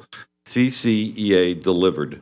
CCA delivered $250 million more to educators, support staff, and more importantly, to students throughout every corner of Nevada. As delighted as I am with our efforts to secure these much-needed funds, I'm even more proud of how CCA negotiated their use. SB 231 provides additional compensation to our special education educators who have high vacancy and high caseloads. The money from SB 231 will be used to recruit and retain licensed educators in schools with some of the highest vacancy rates in the western United States. There are currently 170 schools in CCSD that have a 5% or greater vacancy rate of licensed educators. This leaves tens of thousands of Clark County's children without a licensed educator in front of the room, and their chances of receiving a quality education bleak. Many in our most challenging communities where strong educators is needed the most. This MOA starts to address that. It is the first step in a long journey to attract and retain some of the most talented educators in the country. Now, if we can just do the same with our next superintendent, I urge you to vote yes on this measure.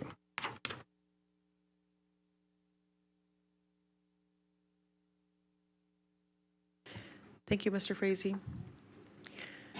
All right, colleagues, I don't see any more public comment on this particular item. This public hearing is now closed. I want to acknowledge that Trustee Williams is on the phone. Is that correct, Trustee Williams? Yes, Madam President, I apologize. I got lost in the tunnel. You're good. We just want to make sure you're there so I can count you. I'm going to turn it over to Trustee Watson and then turn it over to Trustee Guzman. Trustee Watson? Thank you, Madam President. Although I do not have the vote, a right to vote, I am disclosing that I am a staffer for the Clark County Education Association. Thank you. Thank you, Trustee Watson. Trustee Guzman? Thank you, Madam President. Although we have nothing to do with CCEA, some of our members may benefit from this. So I need to abstain from this vote. Thank you, Trustee Guzman. Okay, colleagues. We're going to move on to the queue, and I see Trustee Bustamante Adams is in the queue. Thank you, Madam President. If you're ready for a motion, yes? Okay, I will motion to approve the new memorandum of agreement between the Clark County School District and the Clark County Education Association. Great, thank you, Trustee Bustamante Adams. Trustee Cavazos? Thank you, Madam President, and I will second that motion. Thank you, Trustee Cavazos. Colleagues, we have a motion by Trustee Bustamante Adams and a second by Trustee Cavazos. Please cast your vote. Trustee Williams? Aye. Thank you. Okay, colleagues, that motion passes a aye to one abstention and one abstention. Thank you very much.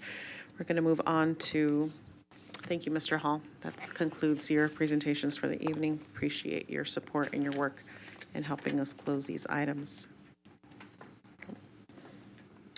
We're going to move on, colleagues, to item 5.01. That's public comment on items not listed as action items on the agenda. It's a lot of A's on items not listed as action items on the agenda. It's getting towards the end of the day here. This is a public comment, so if you, public comment time, so if you have public cards that you'd like to submit at this time, please submit them now. Otherwise, once we begin public comment, we will no longer accept cards. We're going to begin with individuals who submitted, requested to speak in advance. We're going to start with Brian Taskey and Iva Lewis, and then Dr. Beamel.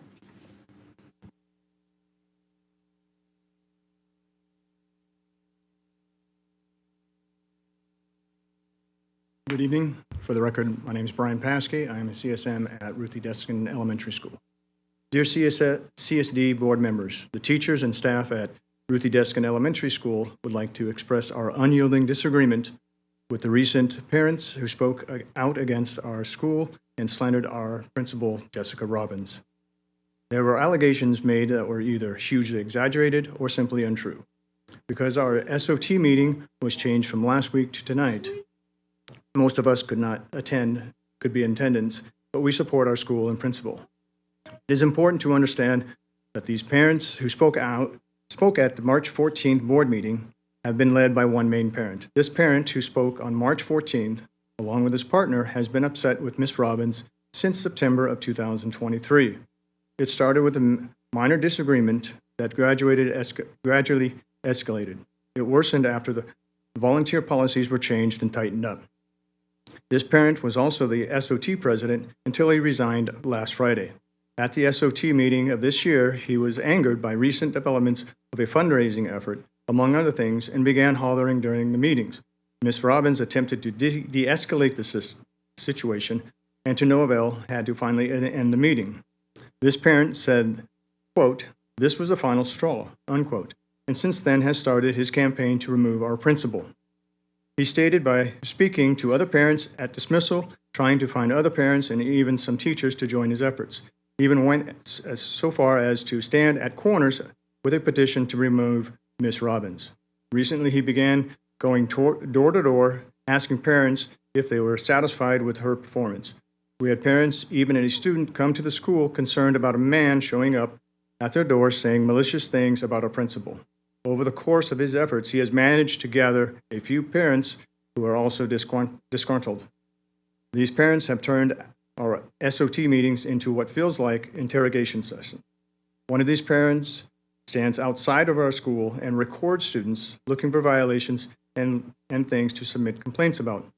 This parent and her husband also spoke at our meeting on the 14th.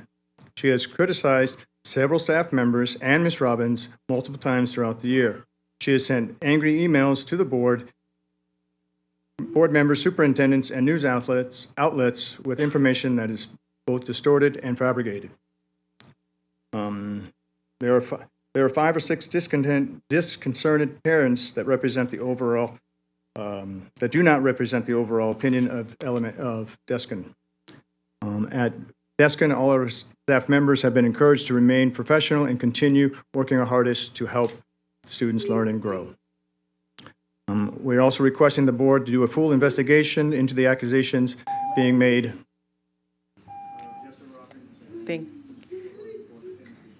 Thank you, Mr. Taskey, and thank you for your service to our district. Iva Lewis, followed by Dr. Beamel, and then Kenneth Goodwin.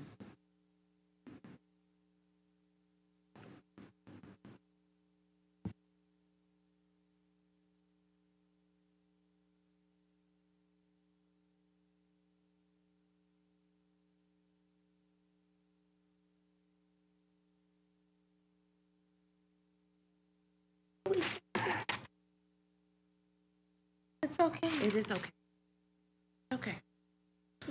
Hi, my name is Iva Lewis, and I recently spoke at the last school board trustees meeting on my son Theo Lewis' school, Ruthie Deskin, being in a crisis.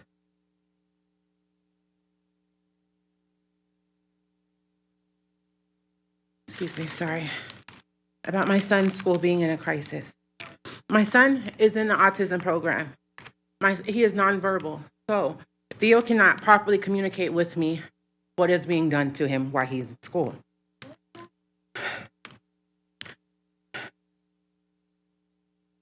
And I believe that something is being done to my son, because why else would my son continue to elope and run away from this school?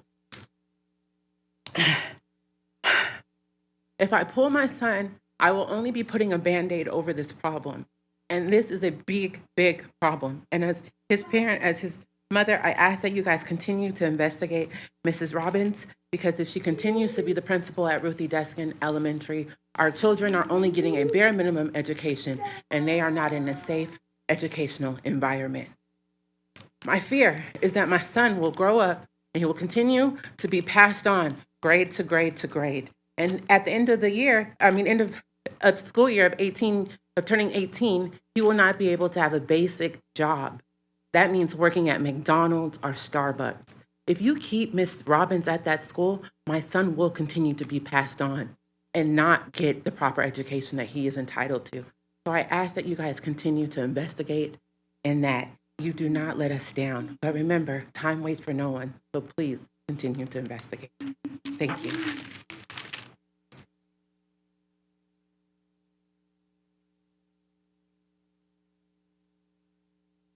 Dr. Beamel?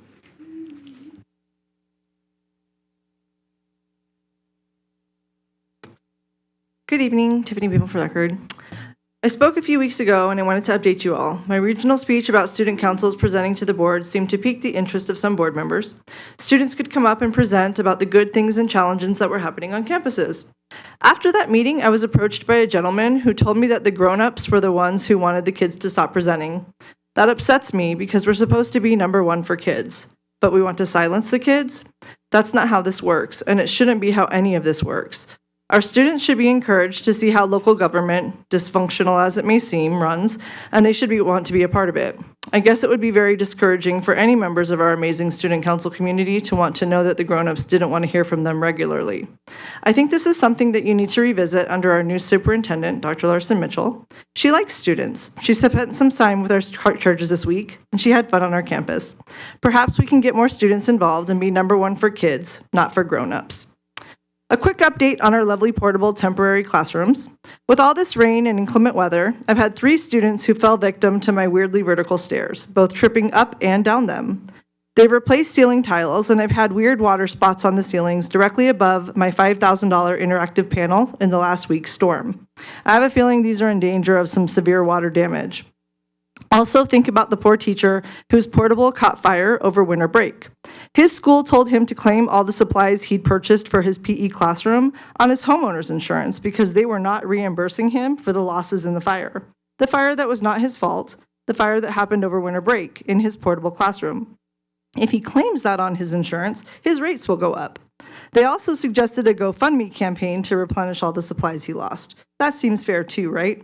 So when are we going to start thinking about alternatives to these temporary classrooms? Lastly, another plea to please reconsider the ridiculous idea of outsourcing the tech support department. I had a tech support guy in my portable relabeling my network boxes who informed me that my Wi-Fi thing was never correctly connected, and my classroom was actually leeching off the 2 portables that surround me, which explained why my poor students had horrible Wi-Fi in my room. He fixed them in less than 5 minutes, and now we can actually watch the video announcements on Fridays without them freezing up. It's lovely. We zip along now without a care in the world. Tech support in a one-to-one district is crucial. These employees are vital. We need them.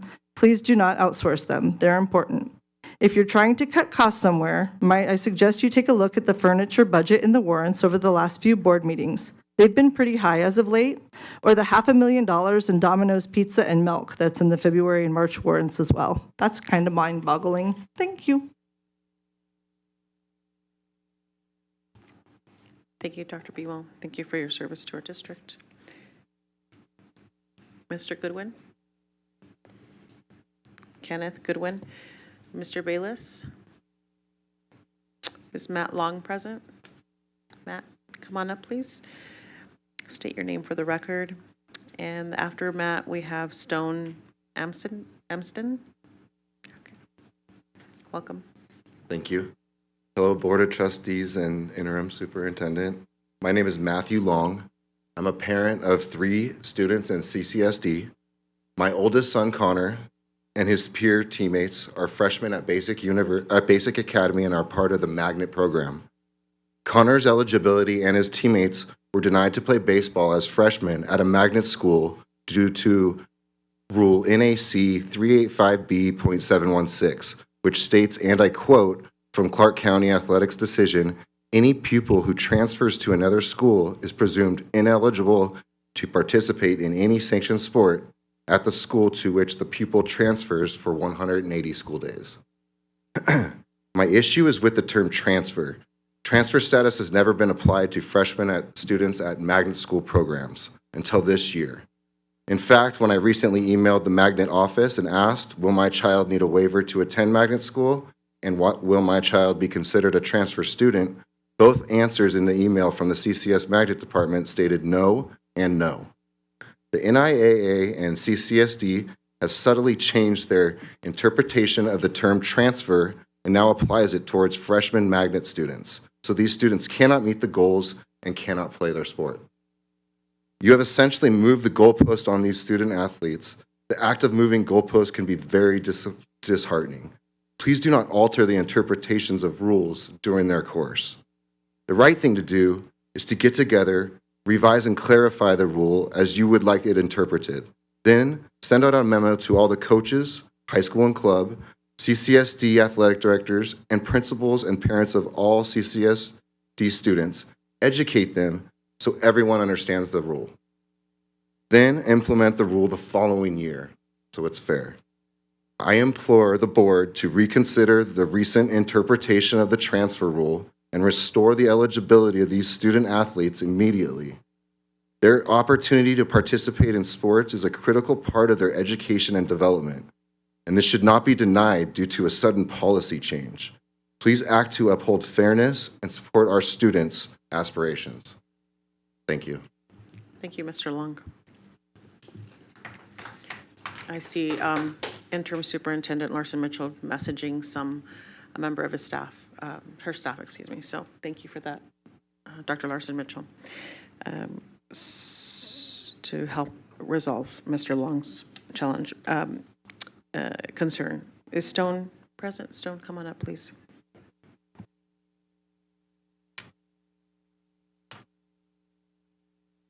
First and foremost, I would like to thank the board for letting me speak up here. Thank you for your time. I'm Stone Amson. I am a student at Basic Academy of International Studies, and I come to you today to ask for mercy and to reconsider my suspension of my sport because I only have so much childhood, and like my girl said, time waits for nobody. This suspension is taking away 25% of my high school experience. And, I only have so much time left. And in high school, I don't have the, I don't have the ability to redshirt and become a fifth year like I do in college. This is my one chance at high school. This is my one chance at my freshman year. And I would like to ask you to reconsider my suspension, please. The sport of baseball is, it really gets you ready for life. Without baseball, I wouldn't be the student athlete I am today. I wouldn't be the student I am in the classroom. I attend Basic Academy for the Magnet program, and they also have a good baseball program. I'm gonna talk about the rule real quick. In 2017, the Astros were caught cheating, and they won the World Series in 2017. They had no punishments, no one was suspended, and I feel like I'm in the same boat. I also broke a rule without knowing the rule, but yet I'm getting 25% of my high school experience taken away from me. So I will ask you to reconsider my suspension, and I feel like I served the time already. This team at Basic is my family, and we really become close. And not being able to go out there and be with my team is really rough on me. So if you guys can please reconsider my suspension, that would be great. Thank you. Thank you, Stone. Stone, I'm sorry, we're not able to have a discussion about your particular situation, but I believe staff is going to be looking for you to help learn more about your challenge. Thank you. Okay, colleagues, we're going to move on to individuals who submitted a yellow card. They're going to start with Christiane Marsh. You still? Yep, Christiane is here, followed by Annette Dawson-Owens and Brandon Summers. Good evening, members of the board. My name is Christiane Marsh, Chapter Chair, Moms for Liberty, Clark County. It's very sad that I'm here to address justice for the death of Jonathan Williams, because we heard so many of these words today, restorative justice, and all the community knows that that is the result. We were the ones bringing healing and comfortable to that family. All this board was silent when that death happened. We make a video, we put faithful leaders together. The mom, Melissa Hart, was desperate, and on all words, she said to us, we need more consequence for kids, we need more discipline. I don't want that to happen to any other family again. And that's why we were there. We're bringing healing and being together. Kids need to understand they need limits and consequences. That's why they have parents. But it's sad to see here tonight from the first presentation that we want to work in restorative justice again. It's like defenders of communism. Oh, it didn't work before, we're going to try again. Clark County School District's old plan for school violence is failing. Instead of coding troublemakers, CCSD is letting principals and administrators handle them with school sessions or meditation, yoga. We need let these kids know there needs to be consequences for their actions. Allowing students who commit violent actions to stay on campus, it's not going to fix the problem. A normal person would understand that teenagers needs consequences. If you don't punish kids for doing something wrong, you get more wrongdoing. The district have spent years and years pursuing this plan, and nothing has changed. In theory, under restorative justice, the students soon realize that there are impractical consequences for misbehavior. As expulsions and suspension drop, violence is increased. I'm here to ask all of you do your job before you don't have more Jonathan Willis death example again. Thank you. I'd like to remind my colleagues that violent acts against students and staff are immediate expulsions. There are no students who have those consequences that are have not been disciplined and or have not been disciplined. So just want to correct the record that there is no violent students running around our school district campuses. Those violent acts are immediate cause for. Annette Dawson-Owens. Good evening. Annette Dawson-Owens commenting on behalf of the Children's Advocacy Alliance, a nonpartisan independent voice that works to improve outcomes for Nevada children and families. We are grateful for the data sharing today concerning school discipline, as well as a standard code of conduct that supports all our students, staffs, and administrators. We also want to encourage our community and partners to continue to work together to solve the disparities we are seeing, especially concerning page 8 and Black African American student suspensions, as well as a large number of special education students being suspended.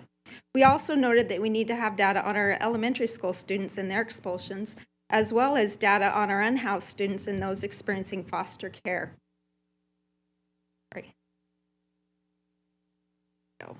We look forward to working together to find solutions to support our students so that their education continue on without disruption.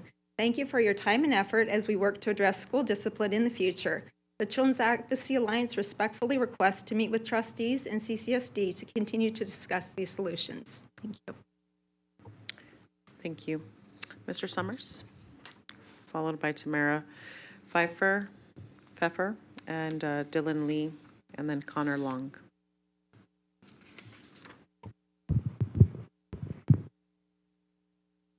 Good evening, trustees, Madam President, and Interim Superintendent Brendan Larson Mitchell. My name is Brandon Summers, and I've been substitute teaching with CCSD since 2017, in the capacity of a day-to-day sub, and I've also taken on vacancies. There are several issues which I'd like to address, but I'll start with licensed teacher vacancies and subpay. Similar to what I said on March 14th, at the board meeting, we should all be aware that the teacher shortage is a crisis, one that should be taken very seriously, and I'm troubled that there doesn't seem to be a sense of urgency to address it. I have seldom seen critical staffing shortage on the board meeting agenda, and I don't see why it's unreasonable for an update to appear on every agenda. How can this district be more than 1,200 teachers short and leadership not treat this as an emergency? That's thousands of students without a licensed teacher in front of them for a part or all of the day. That's learning loss for a great number of students. And it amounts to large class sizes and overworked teachers. This is a tragedy of great proportion, and we should not continue to do business as usual. In addition, there is a substitute teacher shortage, and I can assure you that it will continue to get worse with stagnant pay and no benefits. I'm happy for the CCEA and also the ESEA for their memorandums of for their MOAs, and they deserve the COLAs. I wish this would trickle down to substitute teachers as well. I filed a public records request last year, and the daily fill rate is about 60%. This dismal fill rate means that often classes are combined, classes go to the gym or lunch room and do nothing like they did today, or teachers are voluntold to sell their prep period to cover. And this is less time for educators to actually lesson plan and have a work-life balance. It's not like CCSD doesn't have the money to do better. So I ask you, please do better for substitute teachers. CCSD saves millions of dollars using vacancy and long-term subs in lieu of licensed teachers. And those very vacancy subs are not being paid now. Were not paid during spring break. With permission from substitute teacher Kimberly Johnson, who wanted to be here tonight but could not, here are her remarks. She's one of the vacancy subs. She took an orchestra position at Sierra Vista. She's making $140 a day, which is abysmal, and is 46% of what a column 1, row 1 teacher makes per day for the same level of work, and it is shameful. Thank you for your time. Thank you, Mr. Summers. Thank you for your service to our district. Tamara, is Tamara present? Tamara, followed by Dylan Lee, and then Connor Long.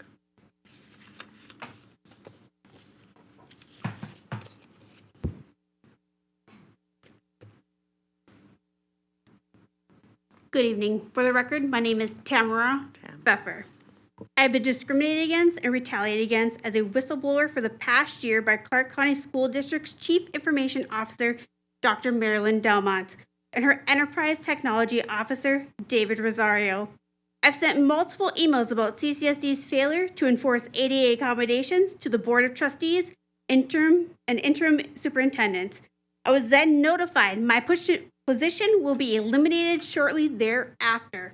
In spite of the record funding provided by CCSD by the Nevada legislator, the technology unit under Marilyn Delmont is eliminating 26 occupied positions of staff who support technology. Dr. Delmont, her enterprise technology officer, David Rosario, and CCSD are using the excuse that ESSER funding is going away. But they are not following the ESSER sustainability plan that was worked out to address the situation. Many of the 26 staff targeted were handpicked, including myself, and we don't even have ESSER-funded positions. This reduction in force of the technology unit makes no sense, as even former Superintendent Jara testified last year to the legislator about difficulty in attracting and retaining technology staff, and many positions in CCSD remain unfilled. The staff being eliminated via surplus suspect they are being targeted for being insignificantly loyal to Dr. Delmont and David Rosario, or have ADA accommodations.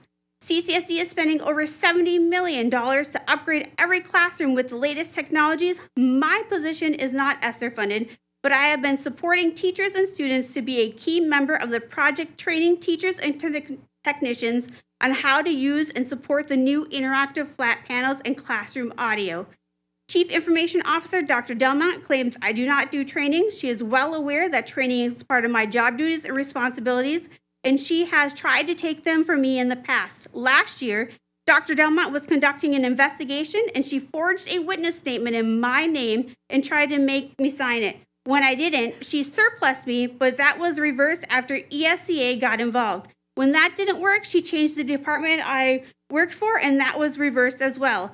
I participated in an investigation with employee management relations involving Enterprise Technology Officer David Rosario regarding people with disabilities. I also filed a complaint when I witnessed David Rosario accepting gifts from a vendor. The day after he accepted the gift, that vendor became a supported vendor of CCSD. The ability to do my job isn't restrained by my disability, but by David not allowing me to leave user support services. He's taking job responsibilities away from me and not allowing me to do my full job. My ADA accommodation request is Building 14's heavy front door made easier to open at user support services. Thank you for your public comment. Thank you for your service to our district. Dylan, followed by Connor and Andrew.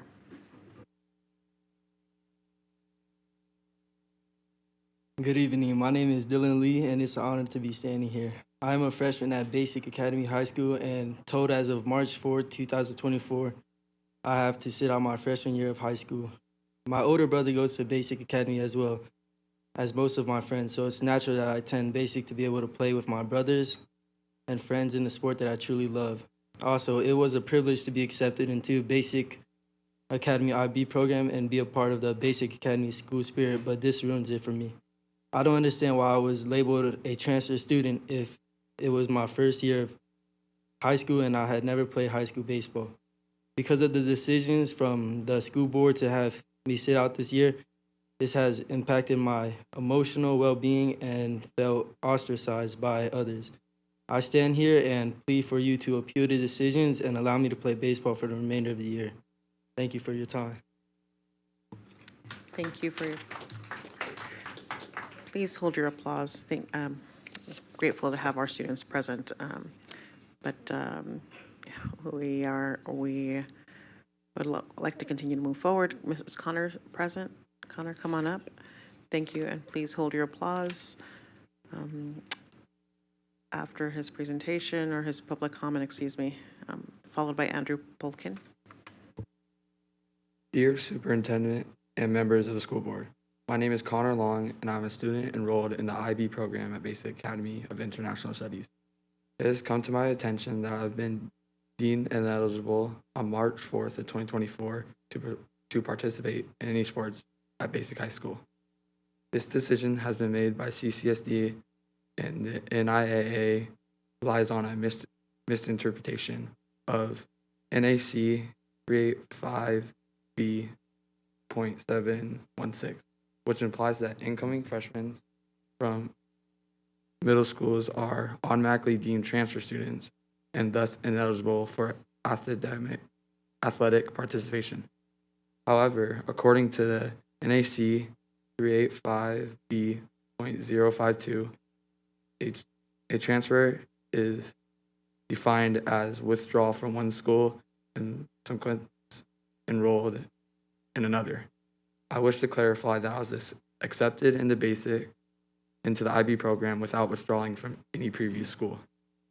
In support of that, Principal Bustamante at Basic High School has confirmed in an email that my enrollment in the basic program without enrolling into any other school.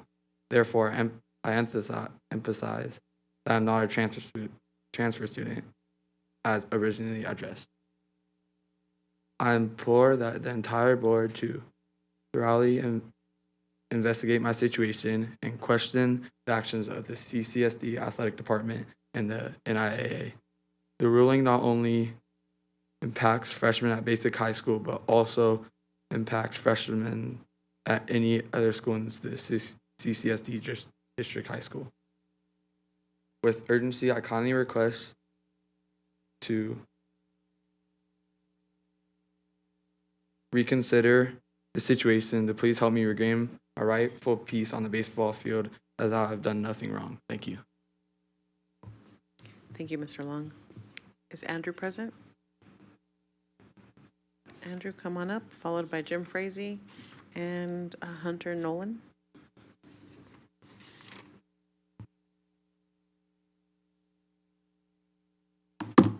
Okay. Madam President, esteemed board members, trustees, friends, Romans, countrymen, thank you for lending me your ears.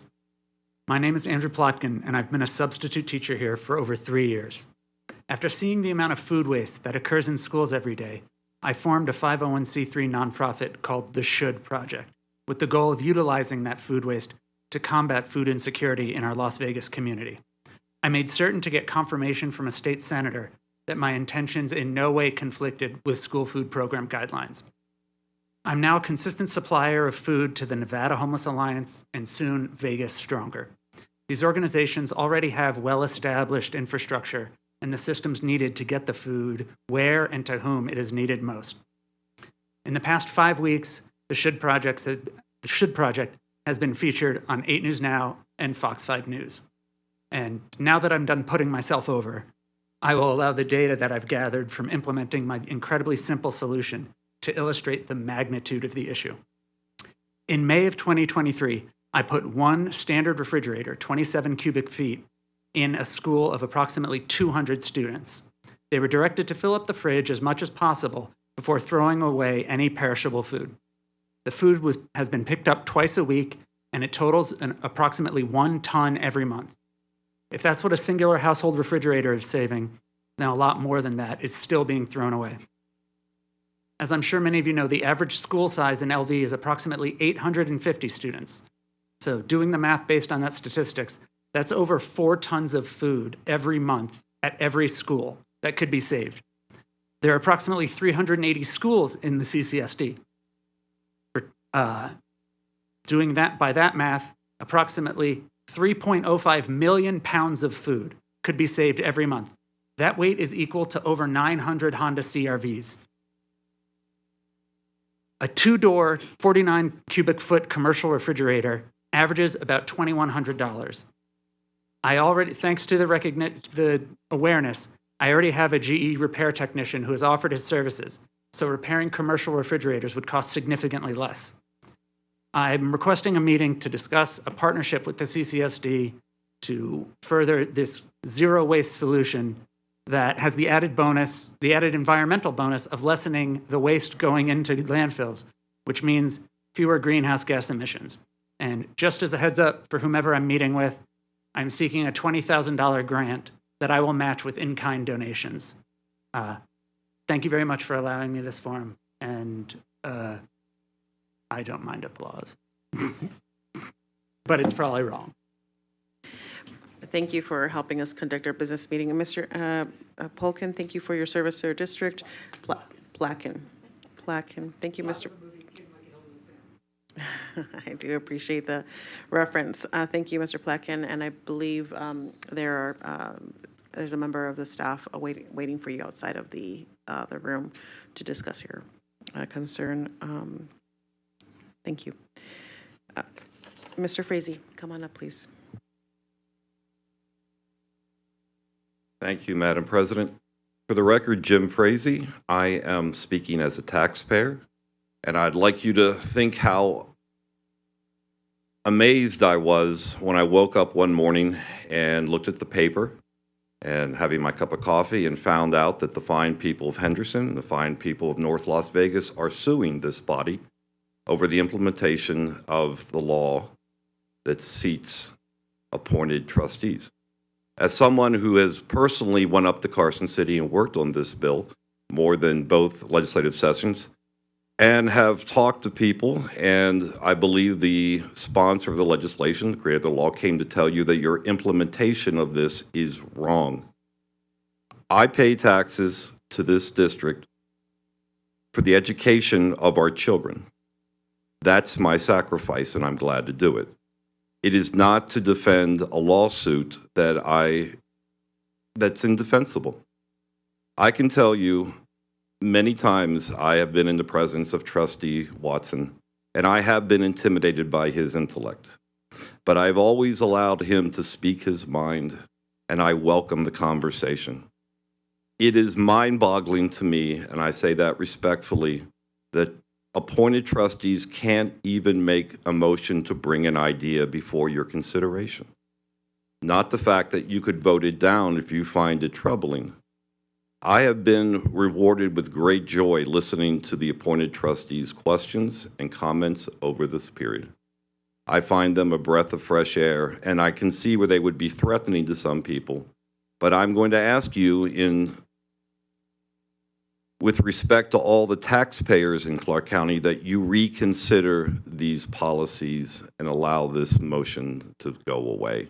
I thank you for your time. Thank you for your service, Mr. Frazee.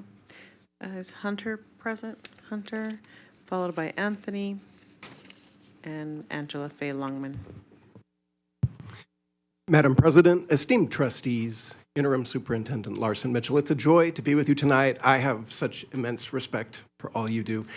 I wish I were addressing you on a happier topic, maybe another time. Like Tamara Pfeffer, who just spoke, although my position as User Support Services Manager is not ESSER funded, it is being eliminated by our Chief Information Officer, Marilyn Delmont. Unfortunately, 25 others are also being cut from User Support Services, and even more positions cut from other teams. Now, why does this matter? Spring surplus happens every year. It matters because there is no budget shortfall. I cannot stress enough that User Support Services is not $2.4 million over budget, as alleged. $60 million was allotted to CCSD to allow programs to continue to support schools after the end of ESSER funding. What was that funding used for? Again, my position and others being cut aren't ESSER funded. The sustainability plan made sure that service would continue, and therefore, specific positions were identified as being least impactful to support for schools, but these are not the positions that were cut. Neither are the eliminated positions based on seniority. These are verifiable facts. As the kids say these days, we have the receipts. These unneeded cuts to user support services also matter because if you cut 26 people from user support, it will severely impact our support to schools.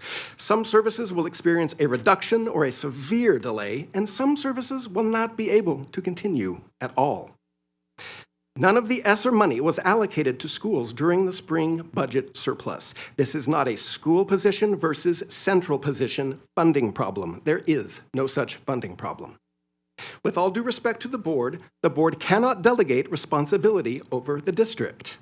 There are questions that must be asked by you and answered by those responsible for these unneeded staffing cuts, cuts that will only hurt teaching and learning in CCSD. In summation, why are they saying we don't have the money when we do have the money? Why are they saying services won't be affected when they are decimating the Tier 2 and Tier 3 tech support to all our schools, and services will be drastically affected? Our Chief Information Officer, Marilyn Delmont, must provide truthful answers to these questions. Thank you very much. Thank you for your service to our district, Hunter. Anthony? Anthony. It's good seeing you all. I'm glad to be here today. My name's Anthony Polito. I was coordinator administrator for your cybersecurity department for CCSD before leaving and going to work for Henderson. And I'm coming here as an individual to talk today about the people that are being surplused. And what I'd like to say is that the people that were told to do the expiration of elementary and secondary school emergency relief funds and the insufficient sustainability funds, the Technology and Information System Services Division would be reducing the number of technology-related positions that were expanded or created with the aid of the grants. The distribution model for allocating site-based technicians across the district has been revised and accommodated anticipated reductions in ESSER funding. Notifications were sent to 42 impacted school principals in an effort to assist them in making well-informed decisions regarding their SBT staffing requirement beyond the ESSER funding period. Principals also had the ability to utilize school funds if desired or to surplus the site-based technicians that is no longer funded. And they were committed to prioritizing resources to continuing delivering high-quality support at all of the schools.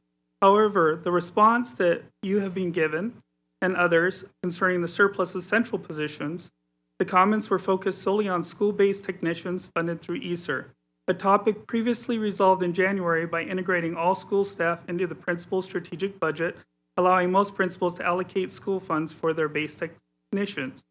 The mentioned figured 42 did not materialize as many principals chose to self-fund their site-based positions next year. The current issue is 32 central office positions within one department being surplus. Jesus Jara stated that there was over $60 million that was set aside to preserve the majority of the central office positions funded by ESSER, as well as sustain the digital one-to-one program. And despite having this substantial budget set aside to retain the 32 positions being surplus, a decision was made to cut 32 positions. Who chose what positions were to be cut is my question. Why are normally funded positions, not grant-funded positions, being cut? General funded positions are being cut not based on seniority and vacant positions, but are not being left open but not eliminated. Eliminating 32 positions will negatively impact the ability to sustain and roll out new cybersecurity solutions to schools. This is after we still do not know the story behind the cybersecurity breach in October. I'm asking the superintendent and the board of trustees for the immediate resignation of Officer Del Monte and Officer David Rosario. They are putting this district in a situation, they put the parents in a situation of cybersecurity risk, and it's unacceptable. Thank you for your time. Mr. Pulido, thank you for your past service to the school district. You said that you no longer work for the school district. You're now the city of Henderson. Is that correct? You're no longer with city of Henderson? Okay. Thank you for your past service. Angela? Trustee, Superintendent. My name is Angela Longman. I want to take a moment to discuss the importance of our role in managing the Chromebook inventory for the district. One other person and I, two of us, are responsible for handling warranty and out-of-warranty repairs for nearly 600,000 Chromebooks. This is a critical function that ensures our students and staff have access to technology they need for learning and teaching. We have developed and implemented systems using Google Sheets with complex formulas to efficiently track and manage the Chromebooks. These systems have significantly improved our workflow and have been instrumental in ensuring the smooth operation of our inventory management process. I understand that our Chief Informational Officer is putting both of our positions into surplus. However, our work is essential to the district, and our skills and expertise is managing such a large inventory are invaluable. Our knowledge of the systems we have implemented, including the Google Sheet formulas, is not easily replaceable. I urge you to consider the impact that putting our positions into surplus would have on the district's ability to effectively manage such a large inventory of Chromebooks that are one-to-one devices for the students. On the last note, I ask you to have some compassion for those who fear for their jobs. Thank you. Thank you for your service, Angela. Is Tommy Line present? Good evening. Can you hear me? Good evening, members of the board. For the record, my name is Tommy Leon. Alongside, I'm here representing for my other team member, Judy Mendoza and Vito Asiaro, who couldn't be with us tonight. Together, we represent the last 3 members of the CCSD.net web in-house development team. Originally started in 2015 under technical resources. Currently, it's under the operation of under management of Central Information Services, CIS. The architecture actually is here, Anthony Polito. He's the one that built the whole system. As you may know, be aware, our entire team has been marked for surplus. It is not under the umbrella ESSER fund, but rather a result of organizing restructuring. The eminent change has brought about the cloud uncertainty, particularly the continued support and maintenance of the CCSD.net application suite. Allow me to elaborate the application we oversee. From the instant report system, urgent and emergency reporting, to campus security, monitoring, and report system. Yes, it's a CIS that was mentioned earlier that we built in-house currently for the department. Without us now, there's no more support, as no one know how to use the applications. And from the bilingual evaluation tool to Translate Pro aiding our English language learner. Each of these applications plays a pivotal role in our daily operation. Additionally, we manage also other tools, application like SSD, paraprofessional application, IP management, which for website filtering, rave review, which is for recognizing our outstanding employee, part of the team member engagement. These applications are the lifeline of our stakeholders. As the surplus draws near, it begs the question, who will step in to maintain CCSD.net once we departed? Would one of the 4 key members have already transitioned to another department? Our resources are stretched thin. Moreover, we are the last remaining individual who possesses comprehensive knowledge of the CCSD.net, understanding its ins and outs. The lack of dedicated support jeopardizes the stability of the functionality of these vital tools and risks of data breach, which could lead to severe repercussions in both individual and the district as a whole. Moreover, our response is beyond the CCSD.net. We also oversee critical applications such as the CA ticket system, Site Improve, which facilitate accessibility administration for CCSD website, the neglect and potential abandonment of these. Thank you very much for your service, our school district. Okay, colleagues, this concludes public comment. We are now moving on to item 6.01, upcoming meeting of the Board of Trustees on Wednesday, April 3rd at 4 p.m. here in the boardroom.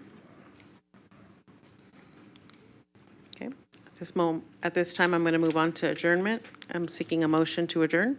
Trustee Brooks. Thank you, Madam President. I move to adjourn. Thank you, Trustee Brooks. Trustee Bustamante Adams. I second that motion. Thank you, Trustee Bustamante Adams. Colleagues, we have a motion by Trustee Brooks, a second by Trustee Bustamante Adams. Please cast your vote. Trustee Williams? Aye. Thank you. Trustee Guzman? Aye. Thank you. Trustee Cavazos? All right, thank you. I thought you wanted us to be here for a while. Thank you so much, colleagues. That motion passes 6-0. Wishing you a great evening. The time is 7:26 p.m.